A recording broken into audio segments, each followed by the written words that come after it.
विचार आला की आरोग्य खरं तर महाग असतं का? म्हणजे आज सकाळीचा प्रश्न असतो आपल्या सगळ्यांचा की आरोग्य महाग आहे का? तर यासाठी अगोदर आपल्याला आरोग्य म्हणजे काय आपल्याला संकल्पना स्पष्ट असायला म्हणजे आम्ही पेशंटशी बोलतो की 20 वर्षाचा मुलगा आहे, 40 वर्षाचा पुरुष आहे आणि 60 किंवा 65 वर्षाचा व्यक्ती आहे आणि तिघांना एकच त्रास आहे, गुडघे दुखत आहेत आणि कुठली मेजर पॅथॉलॉजी नाही, खूप काही आजार असा खूप मोठा संधिवात आहे असं काही नाही. 3 व्यक्तींमध्ये आरोग्याची व्याख्या बदलली. म्हणजे जो 20 वर्षाचा मुलगा असेल त्याने पळणं अपेक्षित आहे बरं झाल्यावरती, म्हणजे त्याच्यासाठी बरं होण्याचा क्रायटेरिया काय आहे तर त्याने पळता आलं पाहिजे. जो 40 वर्षाचा आहे त्याच्यापुरता काय आहे तर त्याला व्यवस्थित त्याची दैनंदिन कामं आणि बाहेरची कामं करता यायला हवीत, पळायलाच पाहिजे आवश्यक नाही, जर त्याला पळता आलं तर उत्तम. पण जो 60 किंवा 65-70 वर्षाचा आहे त्याच्यासाठी त्याच्यापुरता जरी कामं करता आली जोपर्यंत हयात आहे तोपर्यंत तर तेवढी पुष्कळ झाली. म्हणजे बरं होण्याची व्याख्या बदलली, आरोग्याची व्याख्या बदलली. मग आपल्यापुरती आरोग्याची व्याख्या काय? कारण आरोग्य महाग असतं याचा संबंध या व्याख्येशी फार जवळचा आहे. म्हणजे एक उदाहरण सांगतो की कॅन्सरचे पेशंट होते, आपल्या सरांकडे आले होते आणि ही घटना घडल्याच्या 10-12 वर्षांनी आम्हाला कळलेली घटना आहे आणि ती पण जो रुग्ण होता त्याच्या धाकट्या भावाने सांगितलेली गोष्ट आहे. ओघाओघात विषय निघाला आणि मग कळलं की हा आमच्या सरांकडे पेशंट होता. तर आपण एक कुतूहल असतं काय घडलं होतं. त्याला लिव्हरचा कॅन्सर होता आणि बरीच जुनी घटना आहे त्यामुळे काही खूप औषधं वगैरे नव्हतं. पण त्याला काही लोकांनी सांगितलं की आपण मुंबईला नेऊ, लिव्हर ट्रान्सप्लांट करू, हे करू ते करू. आणि ते जे काही सर आहेत आमच्या औरंगाबादचे फार मोठी व्यक्ती ती, त्यांनी सांगितलं की तुझ्या भावाचं आयुष्य 6 महिने आहे. 6 महिन्यामध्ये आपल्याकडे 2 पर्याय आहेत. एकतर तू लिव्हर ट्रान्सप्लांट कर, सगळी धावपळ कर, औषध गोळ्या दे त्याला, तो 6 महिने जगेल. आणि दुसरा पर्याय आहे की तो औषध गोळ्यांवरचा पैसा त्याच्या इच्छावर खर्च कर, 3 महिने जगेल पण आनंदाने जगेल. मग आता आरोग्याची व्याख्या काय? म्हणजे करता येतंय म्हणून करत राहायचं याला काही अर्थ नाही, बरोबर. बऱ्याचदा आरोग्याच्या जे आजाराचा संबंध आला ना ते लोकांचं पाहतो आपण की होऊ दे पैसा खर्च, काय वाटतं ते लावू दे, बरोबर आहे. आपला माणूस असतो, आपल्याला हवासा असतो, तो जितका काळ हवा असेल तेवढा काळ हवा असेल. पण आपण त्यात तारतम्य हरवून बसतो की आपलं साध्य काय करायचंय. म्हणजे बऱ्याचदा पेशंट विकल होऊन जातो, अगदी विकल. म्हणजे हाडाचा सांगाळा उरला आहे, त्याला चालता येत नाही, नीट खाता येत नाही, पण आपण करतोच आहे. साध्य करायचं काय? माशास ते आठवायचं की मोदेक शरदशत जे काही आयुष्य जगाल, 100 वर्ष जगू काही माहीत नाही, पण जे जगायला आनंदाने जगाल. आपण मला असं वाटतं की आरोग्य ह्या आनंदाभोवती फार फिरतं. म्हणजे आपण साध्य काय करायचं, म्हणजे कुठला आजार असेल ना तर सामान्यपणे प्रश्न विचारायचा असतो त्याला की काय झालंय, कसं झालंय हा वेगळा प्रश्न झाला, पण काय झालंय समजून घ्यावं.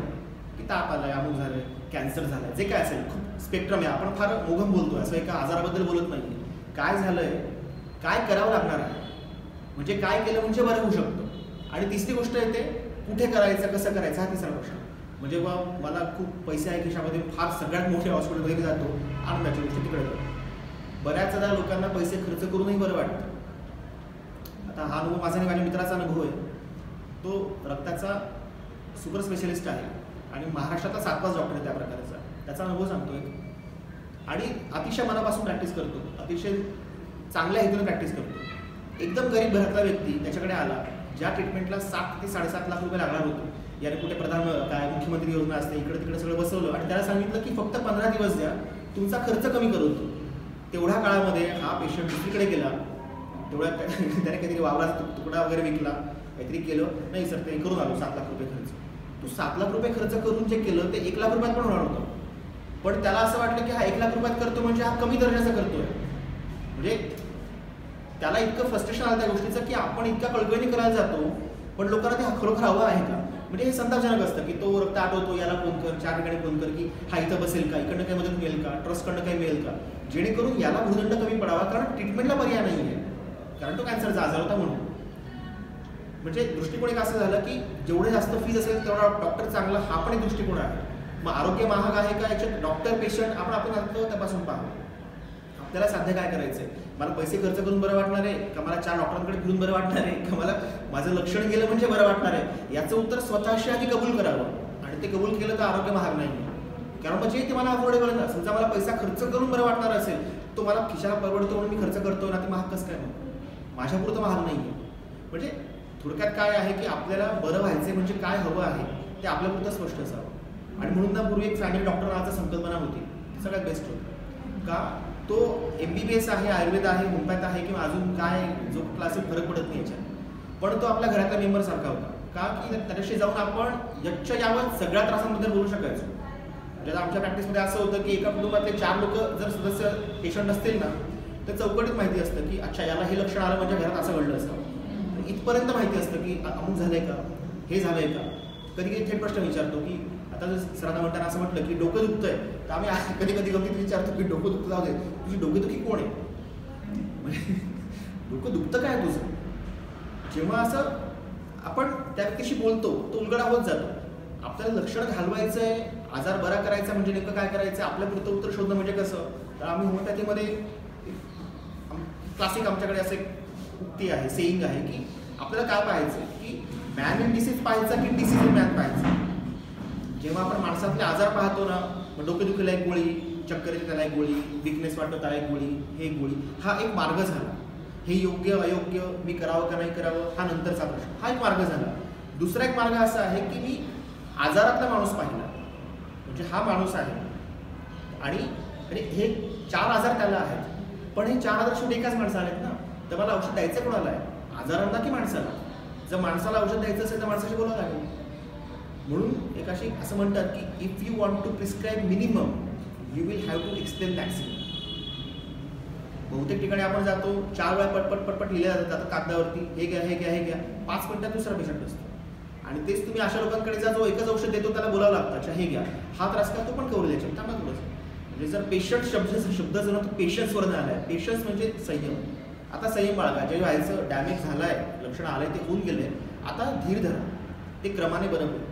आणि हे सगळं जे बोलतो ना, आपल्याला सगळं निसर्गात अनुभवायला मिळतं. आपल्याला आपण जर काळजीपूर्वक पाहिलं म्हणजे कुठली गोष्ट पटकन नाही होत निसर्गात, त्याच्या मागे काहीतरी अल्गोरिदम असतो, क्रम असतो.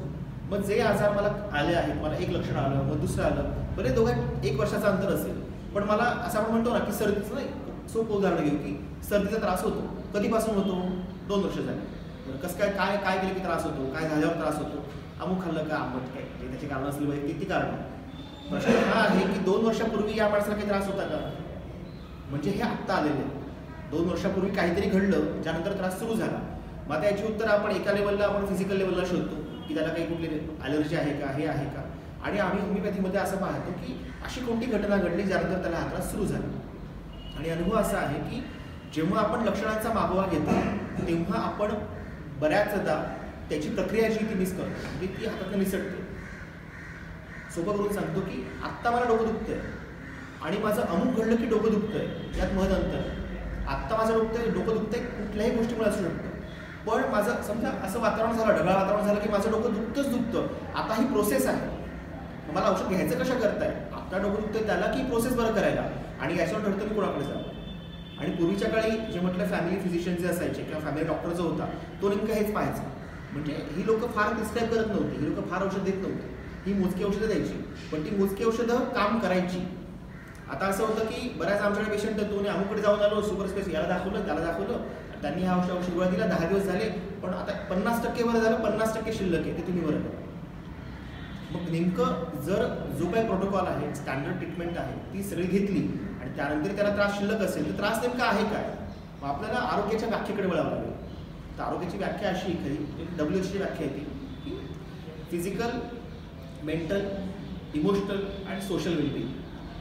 एखादी कमी जास्त गोष्ट असू शकते अजून, पण साधारणतः अशी लक्षात आहे की साधारणतः 4 स्तरावरती जर सगळं ओके असेल, ऑल इज वेल, हार्मोनी आहे, तर तो माणूस निरोगी आहे असं समजलं जातं. मग आता याच्यात सोशल आपल्या थेट हातामध्ये नाही आहे, त्याच्यामुळे आपण तो विषय बाजूला ठेवू.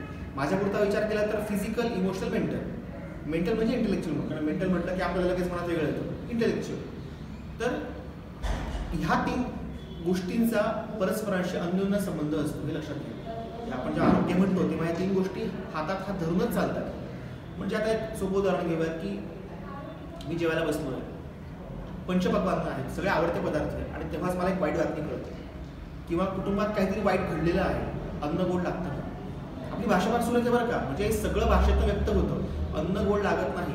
घरामध्ये काही दुःखद प्रसंग घडला असेल त्यानंतर महिनाभर मला अन्न गोड लागत नाहीये, अन्न गोड लागत नाही म्हणजे झालं काय, माझ्या टेस्ट बड्स खराब झाले खायची, आजारात पण चव जाते, मला ताप येऊन गेला पण तोंडाची चव जाते, पण ते वेगळं. आणि इथं अन्न गोड लागत नाही, हा स्पेसिफिकली म्हणतो. म्हणजे मी जे करतोय ना, मला आनंद मिळत नाही, मला नाही आवडत ती, करावं असं वाटत नाही, ती गोष्ट मनापासून वाटत नाही.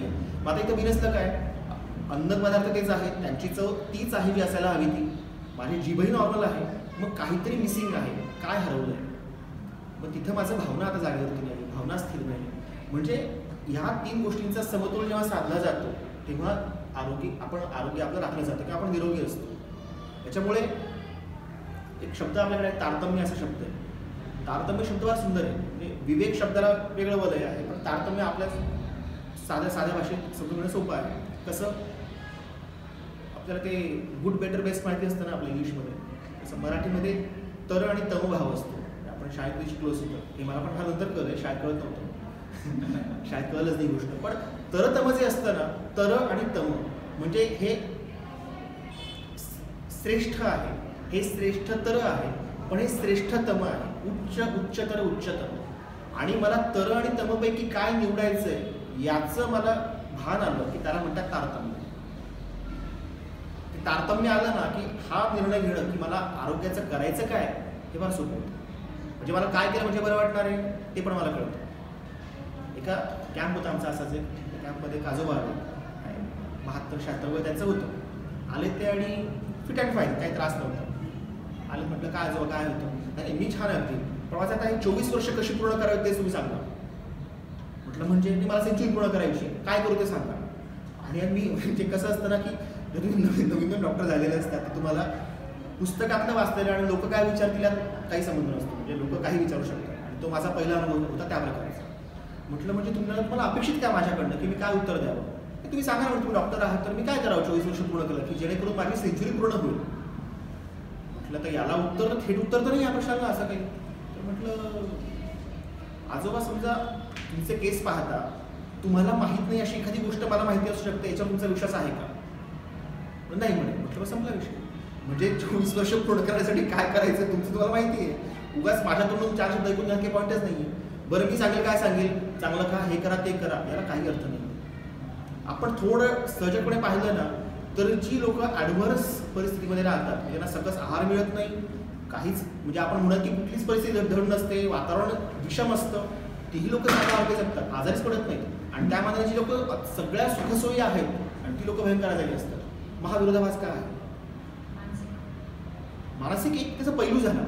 म्हणजे मला कोणत्या पद्धतीवर यायचं की तुमचा आयुष्याकडे पाहण्याचा, जीवनाकडे पाहण्याचा दृष्टिकोन जितका निकोप असेल तेवढा आजार करा, जितका निकोप असेल. आता आपला जो विषय चालू होता ना स्त्री पुरुष, आपण व्यक्ती म्हणून का पाहू शकत नाही. होमिओपॅथीमध्ये काय होतं ना, आम्ही हिस्ट्री घेतो पेशंटची, स्वभाव विचारतो, काही घडामोडी विचारतो.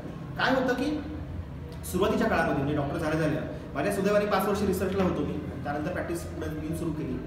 तर रिसर्चमध्ये काय व्हायचं, तिकडं रोज 5 केस व्हायच्या, मी 1 केस घ्यायचो आणि माझे कलिग 4 केस घ्यायच्या, पण डिस्कशन 5 केसवर व्हायच्या. आणि असं मी 5 वर्ष केलं. त्यामुळे झालं काय की प्रॅक्टिकली तुम्ही जे काही बघू शकता स्पेक्ट्रम लोकांचा तो बघून झाला. म्हणजे काही महिन्याच्या बच्चूपासून 85-86 वर्षाच्या आजीपर्यंत मनात विचाराचे तरंग किती येतात हे पाहून झालं छानपैकी. म्हणजे एका व्यक्तीचं आयुष्य म्हणजे एका चित्रपटासारखं असतं, एक मूवी असतो की याने हा निर्णय काय घेतला, तो निर्णय काय घेतला, मग याच्या आजाराचा मूळ शोधा. इंटरेस्टिंग काम होतं आणि मला मनापासून आवडतं. तर तिथं काय व्हायचं सुरुवातीला लोकांना ना, आम्ही असं तुम्ही सांगितली घटना किंवा असं वागली तर माझ्या मनात पटकन यायचं नाही, योग्य नाही केलं. म्हणजे मी शिक्का टाकायचो, टेम्पलेट म्हणतात ना की त्याला टॅग लावलं मी त्याला की हा माणूस चांगला आहे, हा वाईट आहे. याला जवळजवळ 3 वर्ष लागले मला स्वतःला की जगात चांगलं आणि वाईट असं काहीच नसतं. म्हणजे आपण काय होतं आपल्याकडनं की आपण प्रत्येक गोष्टीची ना सापेक्ष पाहतो, आपण तुलनेने पाहतो की ही बाटली चांगली का वाईट, लगेच माझं एक मत तयार असतं, नाही ही बाटली चांगली आहे, नाही हे प्लास्टिक फार चांगलं असतं. जेव्हा मी असं म्हणतो हे प्लास्टिक चांगलं असतं तेव्हा मी याची कशाशी तरी तुलना केलेली आहे. ही तुलना करणं घातक आहे. म्हणजे जेव्हा आपण तुलना करतो ना तेव्हा आपण काहीतरी स्वीकारतो, याचा अप्रत्यक्ष अर्थ असा आहे की आपण काहीतरी नाकारतो. आणि हा निकोप दृष्टिकोन नाही. जेव्हा मी एखादी गोष्ट पाहतोय तेव्हा मी फक्त तीच गोष्ट पाहू शकतो का याच्यावर माझी निकोपता अवलंबून आहे असं मला वाटतं. म्हणजे मग हे मला अनुभवाने लक्षात यायला लागलं जसा वेळ जायला लागला तसा की चांगलं वाईट असं काही नसतं. प्राप्त परिस्थितीमध्ये अमुक स्वभावाचा व्यक्ती अमुक गोष्ट करतो, त्याला मी चांगलं म्हणजे मी एकटाच पळतोय रेसमध्ये, मी पहिला का शेवटचा ह्या प्रश्नाचा अर्थ नाही आहे. म्हणजे मी एका वेळेस पहिला पण आणि शेवटचा पण आहे. मुळात मी पळतोय तर मी ती रेस केव्हा होते जेव्हा दोन लोक येतात, जेव्हा तुलना येते तेव्हा सापेक्षता येते. आणि निरपेक्षतेपणे पाहता येणं आपल्याला जितकं जमायला लागतं तेवढं आजारांचं प्रमाण कमी होत जातं. आता आजारांचं आपण म्हणतो ना तर साधारणतः दोन प्रकार आढळतात. एक फंक्शनल असतात, एक स्ट्रक्चरल असतात. म्हणजे डायबिटीस सारखा आजार. डायबिटीसमध्ये काय होतं, काही बदल झाले पॅनक्रियाजमध्ये आणि त्यामुळे आता इन्सुलिनची पातळी कमी अधिक होत राहते आणि ती रेग्युलेट होत नाही मात्रा, आणि मग साखरेची पातळी कमी अधिक होत राहते. हा जरा स्ट्रक्चरल आजार. पण काही काही वेळेला लोक म्हणतात ना की डोकं दुखतं, असं वाटतं डोकं फुटून जाईल, पण फुटतं का डोकं फुटत नाही. मग ते 100 प्रकारच्या तपासण्या करणार, MRI CT स्कॅन काय वाटतं ते करणार, अजून काय जे जमेल ते सगळं रक्ताच्या 10 प्रकारच्या तपासण्या. आता पॅकेजचे जाते, हा पॅकेज फार वेगळा विषय असून म्हणजे त्याचा किस्सा नंतर सांगतो. पण तपासण्या भरपूर करतात आणि कागदावर म्हणतात सगळ्या तपासण्या नॉर्मल आहेत, त्रास का बरं होतो. म्हणजे लोकांचं असं एक असतं की एक तर एखाद्या तरी तपासणीमध्ये काहीतरी कमी निघायला पाहिजे होतं, म्हणजे काय कमतरता आहे कुठेतरी सापडली असती बरं झालं असतं, असा एक दृष्टिकोन असतो. आणि हे कळतच नाही की काहीच कमी नाही आहे तरी त्रास काय होतोय. हा जरा फंक्शनल आजार. आणि दोघं आजारांचा अप्रोच पूर्णपणे भिन्न आहे. म्हणजे स्ट्रक्चरमधला पण बराचसा आजार औषधाने बरा होतो आणि काही आला सरळ सर्जरी लागते. म्हणजे म्हटलं मी अगोदर काय झालं आहे, काय करायचं आहे. काय करायचं मध्ये दोन गोष्टी येतात की आजारामध्ये काय करायचं, मला साध्य काय करायचं. म्हणजे माझा गुडघा दुखतोय, आज दुखायला लागला, मी जाऊन नी रिप्लेसमेंट पण करू शकतो, करायची आहे का. म्हणजे मी ज्या स्वतःला प्रश्न विचारतो की मला साध्य काय करायचंय, मला ते चित्र स्पष्ट होत जातं. म्हणजे माझ्या पुरत्या अपेक्षा स्पष्ट होतात. तर काय होतं, आपण असं पाहतो की बरेच लोक डॉक्टरकडे म्हणजे पाणी भरतात की घेत आहेत औषध, घेत आहेत का घेत आहेत त्यांना माहिती नसतं. का माहीत नसतं. लक्षणं पाहिली तर आपण 70 ते 80% लोकांचे आजार मोठे नसतातच. आपले काहीतरी तातडीत कंप्लेंट असतात, सर्दीच होते, हेच होतं, तेच होतं. आणि हे सगळे आजार आपल्या आयुष्यामध्ये काही मायनर बदल केले. व्यायामाचं महत्त्व कोणाला माहिती नाही, इथं सगळ्यांना माहिती. करतात किती लोक, हा वेगळा प्रश्न. म्हणजे आपलं आरोग्य आपल्या प्रायोरिटीवर आहे का, हा पण प्रश्न स्वतःला विचारायला हवा. या सगळ्या जेव्हा असा एवढ्या सगळ्या बाजूने आपण विचार करायचा प्रयत्न करतो ना, मग कळतं की आरोग्याची आपल्यापुरती संकल्पना स्पष्ट होत जाते. म्हणून म्हटलं ना की 20 वर्षाचा मुलगा, 40 वर्षाचा व्यक्ती आणि 65 वर्षाचा व्यक्ती, या तिघांमध्ये एकच तक्रार असेल तरी आरोग्याची व्याख्या किंवा क्युअरची डेफिनेशन बदलत जाणार. आणि आपण आपापल्या परीने आपापल्या पातळीवर हा शोध घ्यायचा असतो की मला साध्य काय करायचं. हे केलं की आरोग्य गाठणं अजिबात अशक्य नाही. तो पॅकेजचा उल्लेख केल्यामध्ये म्हणजे किस्सा मला आठवलं की कॉलेजला एक जण आमचे एक मित्र होते, त्यांना पॅकेजचं फार कौतुक होतं की अमुक एक पॅकेज, मग ते सिल्वर पॅकेज, गोल्डन पॅकेज वगैरे, प्लॅटिनम, अशा काय त्याची नावं असतात. तर ते घेऊन आले. काय तर तुमच्या ह्या तपासण्या दरवर्षी केल्या जातात. कशासाठी, जर तुम्हाला अमुक आजार झाला तर आम्ही तो बरा करून देऊ किंवा आमच्याकडे ते कन्सेशनमध्ये होईल. ठीक आहे, म्हणजे हरकत नाही असं असायला. पण म्हणजे उलटी गंगा का अशा असावी ना, म्हणजे उलटा विचार का असावा. जर मला त्रास झाला तर मी तपासण्या करून घेईल. मी घाबरून दरवर्षी तपासणी करायची, याला कितपत अर्थ आहे. म्हणजे आता आजकाल असं झालं की अमुक एक वय झालं की 40 नंतर नाही तुम्ही ह्या तपासण्या करून घेतल्या पाहिजे. हा दृष्टिकोन आला कुठून आणि कशामुळे आला. आत्ता इथं बसलेल्या माझ्या मते जे 1990 किंवा 95 नंतरचे आहेत तेवढे सोडले तर बाकीच्या सगळ्यांनी भरपूर खेळलेले आहेत. यांनी कुठेही पाणी प्यायले आहेत, कुठेही. म्हणजे मला आठवतं की आम्ही क्रिकेट खेळायचो त्या शाळेच्या ग्राउंडवरती, तर टाकीला शेवाळ लागलेलं होतं. कधी आम्हाला विचार नाही ना की याच्या मला काही आजार होईल. आणि ते पाणी बेदम प्यायलेलं होतं, कारण एवढं खेळायचो की ते पाणी मिळतं ना गार, एवढंच पाहायचो आम्ही. म्हणजे खूप घाण काही केला असा भाग नाही आहे, पण या गोष्टींमुळे मला असं वाटतं की आरोग्य टिकून राहील. म्हणजे आता आपण जे लसीकरण करतो, एका प्रकारे काय करतोय की त्या व्हायरसचा माइल्ड व्हर्जन आपल्या बॉडीमध्ये टोचून घेतो की जेणेकरून आपल्या बॉडीमध्ये अँटीबॉडीज तयार होतो. बरोबर. मग तेव्हा काय होतं, म्हणजे आपण ज्याला जास्त संरक्षण द्यायचा प्रयत्न करतोय, प्रोटेक्ट करत चाललोय, ते प्रोटेक्ट केल्यामुळे सक्षम होते की दुर्बल होते, हा विचार कोणी करायचा. म्हणजे समजा कोणी काय रागवलं लहान मुलांना, शाळेमध्ये काही घडलं तर लगेच पालक धावत जातात की आमच्या मुलाला बोललेच कसं. आपल्याला काय वाटतं की हे बोलल्यानंतर माझ्या मुलाला प्रोटेक्ट केल्यासारखं वाटेल, पण प्रत्यक्षात तो कमकुवत होत चालला. कारण का, त्याला डिफेंडच करता येत नाही. बरं समजा पडला 2 झापडा, काय प्रॉब्लेम काय. म्हणजे इथं कितीतरी जणांना असे असतील की शिक्षकाचे मार्क खरंच मोठे झाले. नेमकं नुकसान काय झालं. आपण काय करतो, त्या गोष्टीचा विपर्यास करतो. म्हणजे काय करतो, तारतम्य हरवतो. त्या चौकटीमध्ये ती गोष्ट योग्य, कोणती गोष्ट योग्य होती, जिथं डिफेंड केलं पाहिजे तिकडं डिफेंड केलंच पाहिजे. जिकडे एखादी भूमिका घ्यायची वेळ येते, स्टँड घेतला गेला पाहिजे आयुष्यात, तो घेतलाच गेला पाहिजे. जिकडं ते आवश्यक नाही आहे तिकडं आपण त्या शिक्षकाला सोडून दिलं पाहिजे. म्हणजे उलट पूर्वी घरी चूक कळू नये अशी तर एक तर म्हणजे काळजी घेतली त्याची का, कारण जर घरी कळलं तर घरी मार पडेल तो वेगळा, आणि उलट ते परत काम करून त्यांना सांगतील की अजून म्हणायला. म्हणजे हे असं होते की काळी आता हातावर पण चालणार नाही. हे करताना त्या मुलाला जे यायला पाहिजे ते येत आहे का. आता आपल्याला काय वाटतं की शिक्षकाची ती हे आहे की शिक्षक सांगतोय, शिक्षकाचा मान बिन बाजूला ठेवा, माझ्यापेक्षा वयाने मोठ्या व्यक्तीचं मला काहीतरी सांगतोय ते ऐकून घेण्याची माझ्यामध्ये कुवत आहे का, किंवा माझी तशी वृत्ती आहे का, हा सगळ्यात मोठा प्रश्न. आणि म्हणून काय झालं ना की म्हणजे आता सध्या फार वाढली ती गोष्ट की हुशारी आणि उद्धटपणा यातला फरकच कळतो. म्हणजे कौतुक वाटतं म्हणजे काय बोलतोय हा, पण तो बोलतो तो उद्धटपणा आहे, तो त्याच्यापेक्षा मोठ्या व्यक्तीला तो उलटून बोलतोय आणि त्याचं कौतुक केलं जातं. हा निकोप कसा होऊ शकतो. कारण काय की त्याचा अनुभव विश्व आणि एखाद्या मोठ्या व्यक्तीचा अनुभव विश्व यात अंतर असणार आहे ना. एखादा अनुभवी व्यक्ती त्या अनुभवाच्या माध्यमातून सांगतोय आणि मी माझंच गुण फिरायचं, याला अर्थ कितपत आहे. आणि या सगळ्या गोष्टींचा संबंध आरोग्याशी आहे. म्हणजे आरोग्य म्हणजे असं काही एकदम मी कोणतं औषध घेऊ, मध्ये व्हिटॅमिन घेऊ का, हे घेऊ का, ते घेऊ का. कितीतरी पिढ्यांपर्यंत लोकांना व्हिटॅमिन संकल्पना माहीत नव्हती, वेगळ्या संकल्पना असते. एकदा एक जण आला आणि तो त्याने असं ते सप्लिमेंट्स असतात ना, तुम्ही दवाखान्यात ठेवा, ठीक आहे, हा त्याची गोष्ट. त्याने मला ऑफर सांगितली की असं घेतलं ते त्याच्यावर इतकं त्याने सांगितलं मला, म्हटलं ठीक आहे. मग त्याने आजकाल काय झालं ना की आपल्याला चांगलं जेवण मिळत नाही, हे मिळत नाही, ते मिळत नाही. हो बरोबर, काही चुकीचं काही बोलत नाही, बरोबर बोलतात. मग हे घेतलं काय, त्या सगळ्या फुलफिलमेंट होती. म्हटलं ठीक आहे, आता मी जर या गोळ्या घेतल्या तर मला घ्यायची गरज नाही असं तुमचं म्हणणं आहे का. नाही, जेवण तर करावं लागेल. अरे असं कसं करतोस, तुझ्यामध्ये जर जेवणातलं जे मिळायला हवं ते या सप्लिमेंटमधून मिळू शकते, तुम्ही जेवण का करायचं याचं उत्तर दे मला. ते पोट तर भरलंच पाहिजे ना, म्हणजे आपला पोट भरत नाही का. नाही म्हणजे कसं जातं, तुम्ही मला शब्दात पकडताय, पण शब्दात नाही पकडते. आपण काय करतोय, आपण जिथं प्रश्न आहे प्रश्न तिथं सोडवत नाहीये. म्हणजे माझं नाणं हरवलं इथं मी बाहेर शोधतो, कारण बाहेर प्रकाश आहे. म्हणजे मी काय करतोय, उसनवारी करतोय. जेव्हा मी एखादी गोष्ट आयती घेतोय, जेव्हा मी आयती घेतोय तेव्हा मी शरीराला तो पदार्थ किंवा तो घटक पदार्थ अन्नातनं घ्यायची सवय कमी करतोय. आणि हा सामान्य गोष्ट कळली ना की खूप गोष्टी सोप्या होतात. म्हणजे मी सप्लिमेंट घ्यावं का, मग मी कॅल्शियमच्या गोळ्या घेऊ का, मी हे घेऊ का, हे सगळे प्रश्न निकाली निघतात. म्हणजे मी जेव्हा एका ऑर्थोपेडिक डॉक्टरांकडे होतो इंटर्नशिपमध्ये असताना, त्यांच्याकडे त्या डेक्झा स्कॅन असतो, म्हणजे बोन डेन्सिटी. हा रिसर्चचा किडा फार अगोदरपासून, त्यामुळे फार नोंदी ठेवायचो की ही व्यक्ती आली, एक आलं, यांचं 2 वर्षापूर्वीचा डेक्झा स्कॅन रिपोर्ट काय होता, 2 वर्ष कॅल्शियमच्या गोळ्या खात आहेत, 2 वर्षाचे रिपोर्ट काय आहे, नया पैशाचे फरक आढळतो. प्रश्न हा आहे, मग लोक का खातात. त्याच्या म्हटलं मी अगोदर की लोकांची मानसिक गरज असते की मी खाल्लं पाहिजे. म्हणजे मी कॅल्शियमची गोळी खाल्ली ना की मला बरं मिळतं, आता मिळतं काय माहीत नाही. असे काही महाभाग आहेत की क्रोसिनची अर्धी गोळी खाल्ली का मला एकदम बरं वाटतं. का त्यांच्या देहाचा आकार पाहता क्रोसिनच्या अर्ध्या गोळीचा काही फरक पडणार नाही, कारण त्यात वजन मॅटर करतं, वय मॅटर करतं, त्याचं एकूण बॉडी पोस्चर मॅटर करतं.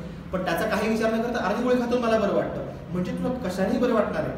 म्हणजे तू शर्टचं बटन चघळलं तरी बरं वाटणार आहे. फक्त सांगणार व्यक्तीने हक्काने सांगायला पाहिजे की हे चघळ तुला बरं वाटेल, ही तुझी मानसिक गरज आहे. मग आपण जेव्हा म्हणतो तेव्हा आपल्या स्वतःला ताळून पाहावं की मी फक्त मानसिक गरज आहे म्हणून औषध घेतोय का. एक क्लास असतो ज्याला नाही लक्षात येते ही गोष्ट. म्हणजे आपण जे बोलतोय ना आता हे जे मांडण्याचा प्रयत्न करतोय मी, काही लोक खरोखर इतके त्या आपण असं म्हणतो परिस्थितीमुळे म्हणा किंवा त्रासामुळे म्हणा की गांजलेले असतात की त्यांना हे लक्षात नाही आहे. पण बहुसंख्य लोकांना ही गोष्ट लक्षात येते, येत नाही असं नाही. एका पेशंटला वारंवार त्यांचं औषध दिलं, 8व्या दिवशी त्या म्हणत नाही पण ना ॲसिडिटी कमीच होत नाही. पण 7 दिवस कसे होते, 7 दिवस मस्त होते, कालच झाले. विधान काय बरीच होत नाही. आणि असं 4, 6 महिने 8 महिने झाले ना, आपण सगळ्या प्रकारचं औषध देऊन पाहिलं, बरं काय होत नाही. बरं तुम्हाला म्हणजे अजून थोडं माहिती घेतली काय कधी कसं वगैरे काय नाही माहिती, पण 5 नंतर मला ॲसिडिटी होती. पण त्याच्यावर तुम्ही काय करतात, नाही काय नाही, जेवण होतं, आराम करते, चहाचा चहा होतो. म्हटलं बरं एक काम करतो आपण, चहाचा चहा बंद करून बघू. त्यांनी बंद केला, तो बंद केला, काही प्रमाणात ॲसिडिटी कमी झाली. परत म्हणजे त्रास झाला आणि त्याने विचारलं काय केलं तुम्ही. हे मी काहीच नाही केलं, मी काहीच खाल्लं पाहिजे, चहा पण बंद केला. आणि नंतर त्यांना मी जो प्रश्न विचारला त्याचा अर्थ कळला नाही, पण म्हणजे काय झालं, सकाळी जरा जास्त चहा झाला. आता प्रश्न काय आहे, आरोग्याच्या व्याख्येमध्ये होमिओपॅथिक पॉईंट ऑफ व्ह्यू आणि मी जे दवाखान्यात करतो त्या व्याख्येमध्ये बसत नाही. काय बसत नाही, मला पथ्यपाणी मानलेच नाही माझ्या पुढे. म्हणजे एखादा पदार्थ खाऊन मला त्रास होऊ नये हे माझं उद्दिष्ट असलं पाहिजे. खायचा का नाही खायचा हा चॉईस वेगळा. म्हणजे अस्थमाचा पेशंट आहे ना, त्याने भर पावसामध्ये आईस्क्रीम खाऊन यावं, त्याला त्रास व्हायला नको. त्याला पावसात भिजायला आवडतं का नाही आवडत किंवा आईस्क्रीम खायला आवडतं का नाही आवडत हा त्याचा चॉईस आहे, तो माझा विषय नाही. पण बरं करणे म्हणजे काय, कशावरती अवलंबित्व न असतं. पण मग ही गोष्ट साध्य केव्हा होते, जेव्हा त्या पदार्थामुळे यांना ज्यांच्या केसने चावण्यासाठी होते एक विधान, तर जोपर्यंत त्या पूर्ण त्यातनं बाहेर येत नाही तोपर्यंत चहा घेऊ नये याला म्हणायचं पथ्य. पण त्यातनं बाहेर आलं की त्यांनी चहा घेऊन पाहावा आणि त्यानंतर जर त्यांना चहा घेतल्यानंतर पण त्रास होत नसेल तर त्या बऱ्या झाल्या. म्हणजे बऱ्याचदा आपण काय होतं ना की पथ्य कुपथ्य अपथ्य काय शब्द असतात त्याचा गलत होऊन जाते आपल्याकडं. आणि आपण आयुष्यात पथ्यही पाळत राहतो, त्रासही सहन करत राहतो, औषध गोळ्या घेत राहतो. स्वतःला हा प्रश्न विचारावा की मला हे सगळं करून साध्य काय करायचं, फक्त जगवत राहायचं का स्वतःला.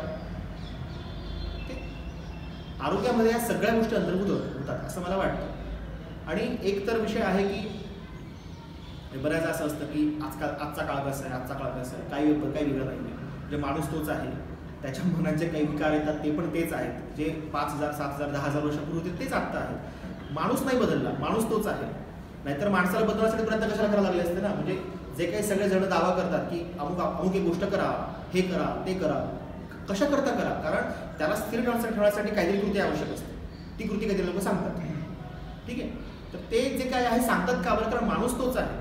मग आजचा काळ वेगळा, पूर्वीचा काळ वेगळा, असा काही बदल होतो. एक आयुर्वेदिक डॉक्टर आहेत, ते फार छान सर असंही म्हणतात की आता ते खाद्यपदार्थ बदलले, हायब्रिड खाल्ल्यामुळे सुद्धा काही आजार होतात, शक्यता आहे याच्यामध्ये. म्हणजे कसं आहे ना, आपण त्याच्या ते परत तेच म्हटलं ना की जे नैसर्गिक आहे तेच सोडून बाजूला गेलं आपण की काही ना काही त्रास होणार. आणि ही गोष्ट आपल्या हातात नाही आहे. म्हणजे कसं आहे ना की आता एक हा पण विचार करून पाहावा की आपण आपल्या पिढीमध्ये शारीरिक कष्ट किती आहेत. म्हणजे आपण जे कामासाठी मी जे अपडाऊन करत असेल हे कष्ट नाही आहेत, लक्षात घ्या. हे एक्झर्शन आहे, इथं आहे, हे कष्ट नाही आहेत. म्हणजे बरेच लोक गल्लत करतात. कष्ट म्हणजे मी स्वतः किती बातम्या पाण्यात होतो. आता याला त्या घट्टेवर जायची गरज नाही आहे. म्हणजे कसं होतं ना, कधी कधी आपण उदाहरण सांगत असतो, आपल्याला चंद्र दाखवायचा असतो, आपण बोटाकडे पाहिलं, बोटाकडे नका करू, चंद्राकडे पहा. म्हणजे मी जर एखादी गोष्ट करत असेल तर अशा गोष्टींचं प्रमाण किती आहे. आता आपल्याला झाडावर किती लोक चढतात, पळतात किती लोक, की आता म्हणजे ठीक आहे कष्ट कमी झाले, शारीरिक कष्ट, पण त्याची पर्यायी आपण काय केलं किंवा जो काही वेळ त्या निर्माण झाला. म्हणजे असं एक असतं ना की आपले कष्ट वाचायला आपण काहीतरी संसाधनं शोधतो. मशीनचा शोध का आला ना, कारण कष्ट कमी व्हावे. बरं जो वेळ वाचायचं केलं काय, त्याचं उत्तर मिळालं. म्हणजे ते खायला हरकत नाही, कारण त्याला पर्याय नाही, आपल्या हातात सगळ्या गोष्टी नाही आहेत. पण मी जर ते जेवढं खातोय तेवढं जर मी जाळत असेल तर आजार नाही होणार. आपण आपल्या पिढीमधला प्रॉब्लेम हाच आहे इथून पुढे की जाळतच नाही आहेत. म्हणजे आपलं आज आता कोरोनानंतर त्या ऑनलाईन शाळा म्हणजे भयंकर झाले की जे काही फिजिकल जाळं होतं तेही कमी झाले किंवा वर्क फ्रॉम होम ते वेळाविषयी. म्हणजे मुद्दा काय आहे की आपण जे म्हणतो ना जीव हा जीवच ते जीवन. काही लोक याचा अर्थ असा लावतात की एक जीव दुसऱ्या जीवाला मारून खातो, पण याचा एक असाही अर्थ होतो की माणूस परस्परांच्या उभेने जगतो. म्हणजे एखाद्या प्रसंगामध्ये फक्त पाठीवर थाप हवी असते की फक्त लढ म्हणा इतक्याची गरज असते ना माणसाची, आपल्याला काही नसतं. तुम्ही बघा ना, समजा मला त्रास झाला, तुमच्याकडे आलो, तुम्हाला सांगितलं की मला ना खूप डोकं दुखतंय. तुमचं पुढचं वाक्य असतं, पुन्हा आता आयुष्य माझं डोकं दुखायला लागलं होतं. एक फक्त हा मानवी स्वभाव आहे. आपण जेव्हा कोणीही त्रासाची सांगायला सुरुवात करतो ना, समोरचा व्यक्ती आपला प्रॉब्लेम आणणं सुरू करतो. का करतो असं, हा प्रश्न आपल्याला पडायला पाहिजे. आणि आपण सगळे नकळतपणे करतो बरं का. म्हणजे काहीतरी घडतं, आपण सांगायला लागतो की अरे मला पण असं घडलं होतं, त्या तिथं असं घडलं होतं. हे का सांगतो, म्हणजे आपण ज्याला शेअरिंग म्हणतो सोपट, ते काय आहे. तुम्हाला ते डोक्यात कुठेतरी किडा असतो, त्याच्यावरती याच्याकडनं काही मिळतं का, त्याच्याकडनं काही मिळतं का, किंवा मला असं झालं होतं, एवढं तरी मला निवेदन करायचं आहे म्हणून असेल. पण हे सगळं चालू असतं ह्या इंटरॅक्शन्स. आणि मला असं वाटतं की जोपर्यंत हे निकोप चालू आहे ना, तोपर्यंत याच्याने फार फरक पडणार नाही. दुसरा एक तुमच्यातला मुद्दा की जे आपल्याकडे पिकतं ते खावं. म्हणजे पुढे असा प्रश्न विचारला, ब्रोकोली कितपत हे ब्रँडिंगचा पार्ट, स्पष्टपणे ब्रँडिंगचा पार्ट. आता दुधावरती पण बरेच आहेत की कुठल्या प्रकारचं दूध प्यावं, कोणत्या गाईचं दूध प्यावं. तो हे कसं आता शेवटी आपला खिसा आणि आपल्याला संसाधन याच्यावर सगळं अवलंबून आहे. पण तेच म्हटलं, आपल्या पुरताचा प्रश्न विचारला, ज्यांना शरीर कमवायचं होतं त्यांनी म्हणजे काही खाऊन कमवलं. एक असं म्हणतात की जेवणाच्या अगोदर नंतर पाणी पिऊ नये, मध्ये पाणी पिलं चालतं. तसं एक उदाहरण, गमतीशीर उदाहरण होतं, वाचलं की त्याने 4 भाकऱ्या खाल्ल्यानंतर पाणी प्यायला. त्याचा एक मित्र म्हटलं, अरे तू खाल्ल्यानंतर पाणी नसतं प्यायचं. असं असतं का, मध्ये प्यायला चालतं का म्हणे. हो म्हणे, अजून 4 भाकऱ्या खाल्ल्या. म्हणजे यातला आशय लक्षात घ्या की जितकं मी सहज विचार करतो ना तेवढं आयुष्य सहज होतं. आपल्या असं तुलना चालू असतात मनामध्ये, आपल्याला काय हवं ते माहीत नसतं आपल्याला. आणि एक प्रकारचा आपल्यापुरता सीमितपणा चालू असतो, नुसतं धावणं चालू असतं. धावतो कशा करताय, म्हणजे साध्य करायचं काय याची उत्तर नसल्यामुळे मग हे सगळे प्रश्न पडतात. आणि आपण जी प्रक्रिया आहे म्हणजे हार्मोनी ज्याला म्हणतात ना, हार्मोनीमध्ये तुम्ही असा वाद्य मेळा असतो ना, म्हणजे आपल्याकडे वाद्यांचा मेळा असतो की सगळे वाद्य एका वेळेस वाजत असतात, त्याचा एक एकत्रित परिणाम असतो. आरोग्य म्हणजे हा एकत्रित परिणाम. तुम्ही म्हणाल की फक्त बासरी नीट वाजते, तबला नीट वाजत नाहीये, ही हार्मोनी नाहीये. आणि आपण असं बोलतोय, मग हे विश्लेषण करावं की बासरीचं काय चुकलं, तबल्याचं कुठे चूक झाली, हे करावं, हे चुकीचं नाहीये. पण आपल्याला एकत्रित परिणाम हवा आहे आणि तो म्हणजे आरोग्य. त्याच्यामुळे आपल्यापुरता विचार करावा की मला साध्य काय करायचंय, एखादं लक्षण येत असेल काय येते लक्षण, आपल्यापुरता अभ्यास करावा की केव्हा येते, काय येते, याच्या मागे मी पॅनिक व्हावं का. पॅनिक हा तर फार वेगळा मुद्दा आहे. म्हणजे आता कोरोना काळात प्रचंड पॅनिक आढळलं, ठीक आहे, हे होऊ शकतं. जेव्हा आपल्याला एखाद्या गोष्टीचं स्वरूप माहीत नसतं तेव्हा आपण पॅनिक होतो. आणि बहुतेक लोक थोडासे आजार झाल्यानंतर पॅनिक का होतात, कारण त्यांना काहीतरी भयंकर घडलं असं वाटत असतं. आणि भयंकर काय घडलं तर मृत्यू, शेवटचा असतो मृत्यू. आणि मृत्यूची भीती का वाटते, कारण आयुष्यच कळलेलं नसतं. म्हणजे मी मनापासून आयुष्य जगतच नसतो, मला मृत्यूची भीती वाटते. मृत्यूनंतर काय होतं ते आता फिलॉसॉफी सगळ्या बाजूला ठेवू आपण. मला मृत्यू ही एक अज्ञात गोष्ट आहे, त्याच्या पलीकडचं परत येऊन सांगणारा कोणी नाही आहे. असं जर कोणी खरोखर आलं तरी पळून जाईल. त्याने मृत्यू अनुभवला आणि तो जर माझ्या समोर उभा राहिला तरी पळून जाईल. त्याच्या मृत्यू अनुभवलेला व्यक्ती माझ्याकडे नसतो. समजा एखाद्याचा समजा असं म्हणून की डिलिव्हरी आहे, त्याची पहिलीच वेळ आहे, तर उशाला आई असते, कोणतरी असते जी सांगते की हा ठीक आहे, असं नाही होईल व्यवस्थित वगैरे वगैरे. ती तिच्या ह्याच्यात सांगते कारण तिला अनुभव असतो. अनुभवी माणसाचा ऐकलं की आपल्याला बरं वाटतं. आपला त्रास जो आहे तो सुसह्य होतो. त्रास तर होणार आहे पण तो सुसह्य होतो. मृत्यूच्या आधी काय होतं की अनुभवच कोणीच नाही ना सांगणारा अनुभव की अरे हा मी मृत्यू अनुभवला असं असं असं असतं, असं कोणीच नाही. त्यामुळे होतं काय की भयंकर काय घडेल तर मृत्यू घडेल. आणि या एका पॅनिक पोटी आपण आरोग्याची वाट लावून घेतो. पहिली गोष्ट जर आयुष्याबद्दल बोलायचं असेल तर किंवा आरोग्याबद्दल बोलायचं असेल तर मृत्यू अटळ आहे. तो इथं बसला की कुणाचाही टळणार नाही, टाळू पण शकत नाही. आणि जर टळला तर त्यासारखं दुर्दैव काही नाही. खरंच असा विचार करा की एखाद्या व्यक्तीला पुरस्कार मिळतो. मला ग्रेसचा वेळेस प्रश्न पडला होता. म्हणजे ग्रेसनी जेव्हा त्यांना काही जीवनगौरव पुरस्कार मिळाला त्यांनी काहीच प्रतिक्रिया दिली नव्हती. आणि मला तो त्यांचा बकास चेहरा असा बसलेला असं टोपी घालून. आणि असा विचार केला खरंच समजा मी या वयात आहे आणि मला असा पुरस्कार मिळाला, मग आपल्यामध्ये आनंद व्हायला पाहिजे ना. अजिबात नाही. त्या वयामध्ये त्या व्यक्तीला ओळखणारे लोक असतात की आपल्याला आनंद केव्हा होतो. एखाद्या बाईने एखाद्या स्त्रीने दागिना घेतला, एकच अट घालायची, कोणाला दाखवायचं नाही. कोणाला दाखवायचं चालेल का. म्हणजे मला मी दागिना घेतला हे तुम्हाला दाखवण्यामध्ये आनंद आहे. जर मला पुरस्कार मिळाला तर मी ज्या व्यक्तीला मला पुरस्कार मिळाला हे पाहून आनंद होऊ शकतो, अशा व्यक्तीच्या डोळ्यात तो आनंद पाहण्यात मला आनंद आहे.